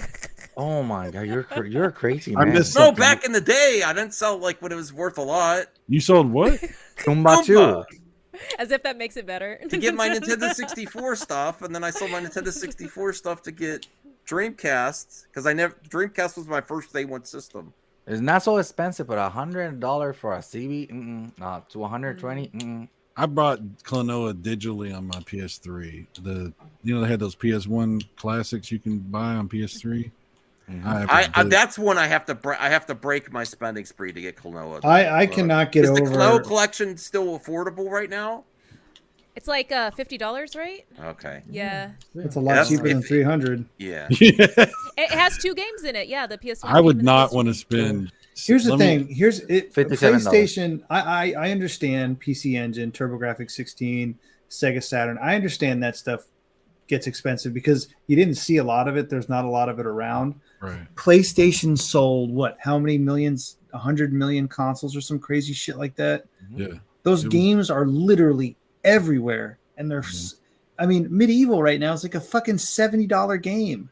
I paid like $15 for that game back in like 2015. No one gave a shit about that game 7 years ago. Nobody cared. Are you experiencing the same thing that I went through with the TurboGrafx 16, John? Where I was like, but the TurboGrafx 16 was like a legitimately, to a degree, a rare console. Yeah, PlayStations were everywhere. Everybody had a fucking PlayStation. Well, some had low production run games though. And plus, like, I actually asked this question to the chat while you were out, John. Like, oh, are these remasters making the originals cheaper? And then they were like, hell no, they're making them more expensive. No, I think they make them more expensive. Look at I mean, look at Castlevania Symphony of the Night. That game has been released 100 fucking different times on every platform, and it just continues to get more expensive. The green label of that game is like over $60 right now, and people used to hate green labels. The greatest hits, like version? You didn't, Wow. You didn't want green labels used to be like people would put their nose up at green labels back in the day, and now it's like become this cool fad to collect the green labels. Green labels were for people like me who got a PlayStation in like 1998 or 1997 or whenever it was, to get the games for like $20. Like, and another thing is that people they didn't even have the disc art because the disc art wasn't even like detailed. It was just like etched onto the disc. Greater hits. Those version were the ones that they fixed the bugs. So while people had the original version that had the bugs, I thought that was just a myth. I didn't think that was actually true. It's true. It is true. I always thought that was bullshit. It's true. They Eating faked the greater paste, hit. no, that is not true. Green labels made games accessible to folks like me and John, who are like late adopters. No, it's exactly what they were. It was like, and Sony really kind of they were the first ones to do that, to where they would really heavily discount their games. I thought it was, it was really I have cool. like no interest in going back and collecting PS1 games like though. I would rather. I can't even imagine trying to like collect anything before the Switch at this point. I'm like, I throw my hands up, like, for folks who do want to, do that, all power to you, but I'm going hard as far as like collecting physicals for the Switch. Yeah, the thing with PlayStation is it emulates perfectly. So for me, it's the one to collect now is PS4. Is a good time to collect that. That's a good point. I've been buying a bunch of PS4 games. You know what GameStop 4 for 20 sales. Go ham. Yeah. A couple of years ago, I collected a bunch of PS2 games, and I don't know that those will ever be worth anything. But some of the RPGs are getting up there. Yeah. I have a good question for everyone. What was your best collection experience? I'll tell you mine right away. Okay, good. Because I collected the Super Nintendo at the sweet spot when when PS2 and Dreamcast. I went to all the resale stores. I got most games for like 5, 10, 12, 15. Yeah. And they're not in box or anything, but I have a really good Super Nintendo collection. And I just got that at the sweet spot. And some of those games are just card only or expensive now because I didn't own a Super Nintendo in the 90s. I owned it when people were trading in to get the next gen stuff. Mm-hmm. Did you ever get the sweet spot and collect it for a system? GameCube. For me, it was GameCube. I got a bunch of GameCube games. Nice. Super, super cheap. Like, I got games that are really expensive right now. That's good, dude. I think for me, I got a lot of really good titles that are now expensive for like the Wii U and 3DS. The 3DS, when I was like working at GameStop, that was like a lot of fun to collect for because I would see a lot of trade-ins and then I would. You worked at GameStop? Wow, yeah. A lot of people I've met on YouTube have worked in GameStop or some other game store, like other offshoot of GameStop before GameStop bought every game store in the country. So. Like Babbage's. I had never heard of Babbage's until someone who's like old as dirt. Sorry. Oh, come on. That's one on my list that I would actually like to go back and get games for is the 3DS. 3DS, yeah. And there's I bought my I probably badge. missed the sweet spot of that. Yeah. I've been getting one here, one there when I have money, but I try not to spend so much. Isn't a 3DS expensive to collect for now? It's Now getting it is. expensive. Yeah. Getting So really 3DS expensive. was my favorite console before Switch. That was the one that I think I got the sweet spot in because that was when everyone was getting rid of it. Oh, and Vita collecting. I think I got right before it started to get into this weird revisionist history of like, oh, Vita was like so slept on back in the day, and it was the greatest handheld of all time. Blah blah blah. Now people are saying that back then no one gave a shit about it. So that's when I capitalized on it. Before I had my breakdown, The PSP was kind of the popular one. I was getting PS Vita games for way too much. Like I got Ratchet and Clank physical because it was not released in the US for like $80 to $100. Oh my god! And I was like, no, I gotta stop. And that's when I stopped collecting is the PS Vita because. Max, you were out of control. You were a madman. I bought your PS5. I didn't really have to listen. You want me to be? Here's an exclusive. I didn't have the money to buy your PS5, but I did it anyway. Oh my god! And I'm glad I did. But everyone, I cut him a good deal on it. No, he did. I didn't overcharge him. No, you undercharged me.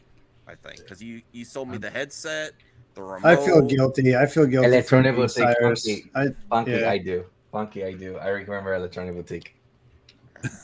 What do you feel guilty about? Did I sell my PS5 before you sold yours, or was it the other way around? I don't remember how that worked. We both enjoy the PS5, Cyrus, even though I don't buy a lot of games for it. The last game I bought was like Ratchet and Clank. Well, I think I got Hot Wheels Unleashed for like real cheap. Yeah, I have another one because my brother bought it for me. I love my brother; he's awesome, and he's like, "Yeah, I'm gonna give you another PS5." So, awesome, but it's good to have. I mean, I'm like you, Max. Like, I'm not buying a lot of games, but there's still some great experiences to have, even if you don't buy a bunch of games. And Cyrus, I am gonna send you some games to borrow because I remember some of these games, like that Hot Wheels game, is amazing on the PS5. Yeah, and I have the PlayStation Plus version. I don't even use the disc. Oh wow! So I want to send you Ratchet and Clank if you haven't got it yet, and Hot Wheels Unleashed, and I think another game that was on there was Guardians of the Galaxy. That's now on PlayStation. Let me ask you a question: how many people have you loaned things to? Because I know you have a list. Raya is the only one I got it back like from. A lot. I let someone borrow one of my mics for my. I have to contact the person to get one of my mics from my iPhone. It was like $100. But I don't lend a lot of stuff. But I trust you, Cyrus and Rhea. And, yeah. No, I'm just kidding. We got a super chat here from H-Ports. Thank you, H-Ports, $5. You know what? Oh, I think I'm going to do something for you, H-Ports, because I've been so late on sending you your package. You just wait, H-Ports. Ever play a movie tie-in game before ever seeing the movie? For me, it was Lord of the Rings when I was 4 years old. I actually recently went back on my Wii U and played the GameCube version of Lord of the Rings, The Two Towers, and Return of the King. And it's better than I expected. It holds up better than I expected. It's really good. I had that game. I remember when I was in high school. Thank you for. I remember when I was in high school. I had a gaming PC that I had built, and I remember I went and I bought The Two Towers, and that game like blew me away at the time. They're talking about PS5 as that actually exists. I would actually recommend going to get a PSVR 1 right now, even though it has all the cables, because it's a reduced price since they announced the PSVR 2. The games are super cheap, and it functions really well. It's just the cables. If you're a collector, now's the time to get the PSVR 1 because I think it's going to go up in price in the future again. It was very expensive for a while. For the first PSVR, it was being overcharged over retail, and now it's under retail price, and the games are like $5-10 physical. So if anyone's interested, I would actually hold off on the PSVR 2 until there's more games, and it's not backwards compatible either. Is another reason. I think in the future, you ever have those situations in retro gaming where something's super cheap, like really cheap, and you're like, uh-oh. I have a feeling that's my prediction. The PSVR 1 games might go up in the future, and also the actual system itself is a great time to collect that. I keep on saying there's a bubble because of all the race on people collecting right now. We were talking about this in Riot, Bro, right? we've been talking about this bubble forever, man. Forever, I don't know if it's ever gonna pop. I hope it just pops, shifts. man. I think it just shifts. Like, I just feel like yeah. Riot was saying with the Vita, when people start talking, no, because the Vita, that everybody start buying Vita all of a sudden. Like they gotta like nobody even care about the Vita, and all of a sudden. Well, can't you still do remote play with your PS5 on the Vita? Yeah, they're still supporting that. Yeah, that's unbelievable. Well, Retro Complex and the Nintendo has finally came back down. The Nintendo is not expensive to collect for anymore, which is nice because I have my original Nintendo sitting next to me hooked up, and it's nice to pop these games back in every now and then.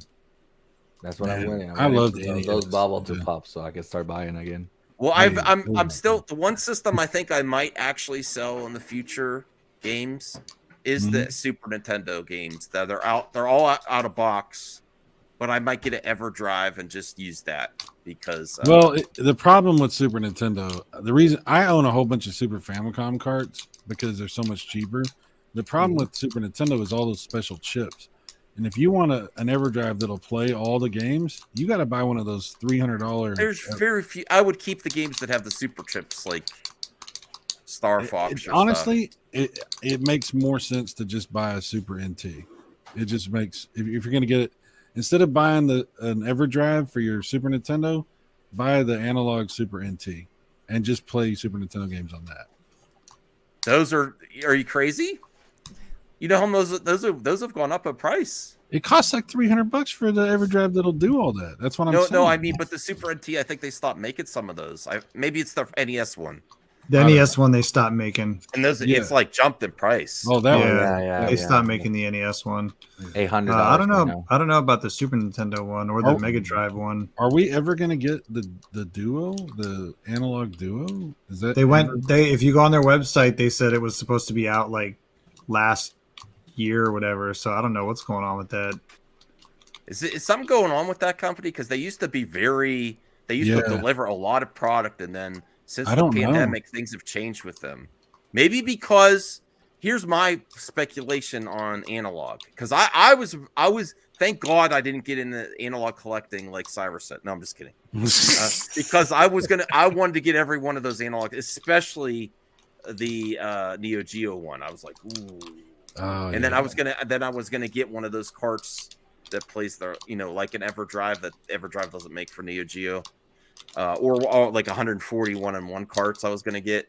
Yeah. But I think something happened to them since the pandemic because correct me if I'm wrong. Don't they when they make these systems? Don't they get the old boards and stuff? Only the Neo maybe Geo since one. the And pandemic. There was an NES one they did like that, and a Neo Geo one. All the other ones are FPGA based, and they're new parts. They're not based on any old stuff. Didn't they just come out with the Game Boy? Analog? Yeah, the Game Boy one, yeah. Analog SP or whatever it's called. The back part is so weird. The back part is so weird. I don't know. I see a lot of mixed reviews on that one. For what I hear is that every time they put the cassette, it like shakes a little bit. Yeah. Cartridge, really? yeah. That's what I heard about people saying. Analog pocket. Yeah. Now it's savage retro collecting. Some people have said that I know that have the analog pocket have said that they absolutely love it and that it's just amazing. And then some people seem to have had some issues. Mm-hmm. So I don't know. Collecting retro games have been really brutal after the pandemic. It was brutal before, but now it's just savage. Yeah, it's true. 100% with you. That I sold my NES games. I would have thought that collecting for retro would have like hit that bubble that y'all were speculating was gonna happen or has happened. Well, like I said, it shifts because a couple years ago, Nintendo was just insane. I mean, it was ridiculous. The $60 for Zelda. $80 for Mike Tyson's Punch Out, and that's just absurd for those games because those are all insanely common games. And it's kind of come back down now to where it's reasonable. You might sometimes pay like $40 for a game, but you know, some people think there's some market manipulation that has gone on amongst parties who benefit from these sorts of prices going crazy. Let's just say that. There's a source, yeah.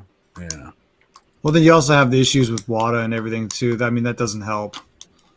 WADA should be that shit should be canceled. That shit should be banned. That's the stupidest thing I ever heard in my life. Like the WADA grading thing, that's just ridiculous. Well, especially now because of how manipulated it is now. It's not really. I will understand WADA with comic books and not even certain specific comic book. I can kind of understand that you want to grade them, but beyond that, like gaming grading, it's like, do we really need that? Like, yeah. Right, like you said, it's not a comic book. It's a form of media. So didn't they also start grading games that are still available at retail? Yeah. I'm like, what's the point? Yeah, they're grading like PS5 games, and because it's about money, because people will pay them to just, hey, here's $300, grade this game. I'll go to WADA. That's how they sound in my head. I got a WADA. What do you got? What do you got? A WADA? What do you got? What do you got? What are you talking about? I just hate that thing. Yeah. Well, I heard people who have done that. I'm like, why? Just play the game. One of my videos, I actually open a sealed copy of Firefly 1 and 2, and those they go almost $100. Do you think I'm gonna have my game sealed? No, I gotta play the game. I bought one sealed game one time. It was some poker game I found at it's a card game I found at Goodwill for like $1, and I just opened it and played it. It was a PS1 game, but I don't believe in I'm not the kind of guy that buys something and sets it on a shelf and never, just like, I'm not that guy. I know a lot of people do that, and that's cool. But if I buy something, I'm gonna open it. That's all I'm saying. Yeah. My thing is, like, if you're really good at like sealing things, you could sell things to people that aren't even what they are. Like, you could sell nothing to people, and people tried doing that with N64 games, and there's actually the way the seal is on N64 games. I think it's the way it's sealed across the top. Like, there's a seam. That's a good way to tell, but there's ways to tell. But you're absolutely right. So, guys, we've been going for 2 hours. It's been awesome. I'll let everybody kind of go around the horn here and just kind of drop your kind of shout your channel out. Let us know where everyone can find you. But Raya, again, congrats, 1,000 subscribers. Yes. Thank you so Hooray. much. Where can everybody find you? What can they expect to see on your channel? Yeah, so you can find me at Glimmering Harpy on YouTube, Twitch, TikTok, and Twitter. I'm trying to, get my branding centralized around that. So there's that. And I'm actually going to be out of town. I'm going to go to Orlando for my birthday and Thanksgiving week. And we're going to go to Disney World as well as Universal and some of the beaches around the coast. So I'm really excited for that. And I'll see y'all when I get back a week later. Nice. Pixar didn't happen. Pixar didn't happen. Well, happy birthday! Definitely be pics. Everyone will be at the edge of their seats looking. I'm sorry, waiting for the pics. So. That's where I need to be right now. It was like 38 degrees today. I'm not ready for that. But Retro Complex, this is the first time I had the privilege to talk to you, man. I appreciate you being here. Where can everyone find you, and what can they expect? Well, you can find me on YouTube, Twitter, and TikTok as Retro Complex. By the channel name. My name is Kentantino in the channel. I do retro gaming, odd gaming, like weird ass game that you never heard about. And I do center rants or like gaming news and stuff like that. You can always go on YouTube. I always on YouTube by Retro Complex. Awesome. Nice. Max, I think everyone knows where to find you, right?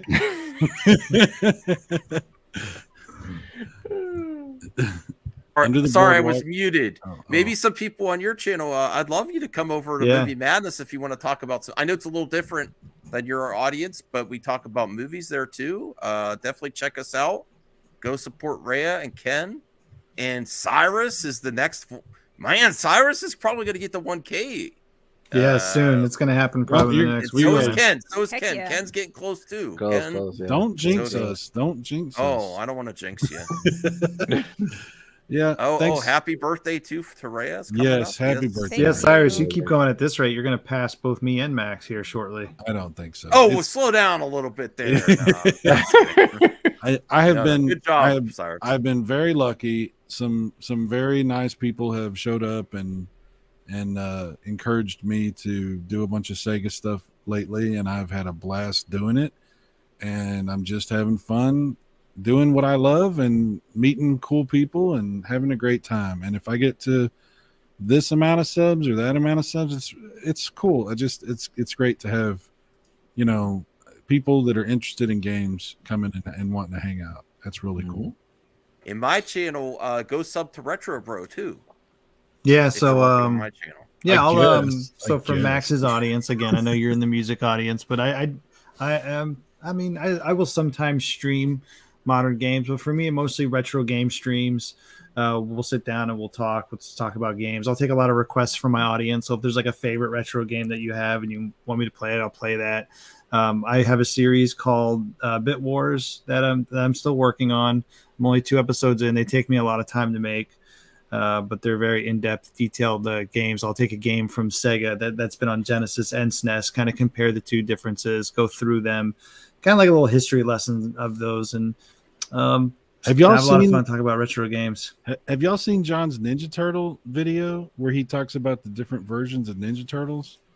That's a cool video. I haven't seen that one yet. No, check that out if you get a chance. I'll send it to you guys. It's that wasn't so bad. The Castlevania one took me much longer to make. The Castlevania one is cool, dude. You do some cool, like, he has all these little graphics and stuff that he puts in with animations and stuff. It's really cool. It's really nice. I can't imagine how much it takes you. Happy birthday, Jade. Jade's birthday's coming up too. Oh, nice. Happy birthday, Jade. So we will make an announcement we'll probably have a show next week. We're just gonna kind of iron out the date. Might be casual. So yeah, it might be a casual stream. We'll figure something out. But thanks for everyone who showed up. No tie for that one, Max? No, I'm a business professional here. Hoodie and a tie. So thanks for everybody on Max's channel, my channel. Raya, thank you for being here. Retro Complex, thank you for being here. You guys are always welcome back. We'll see you next week. If we don't, have a happy Thanksgiving. Deuces. Later.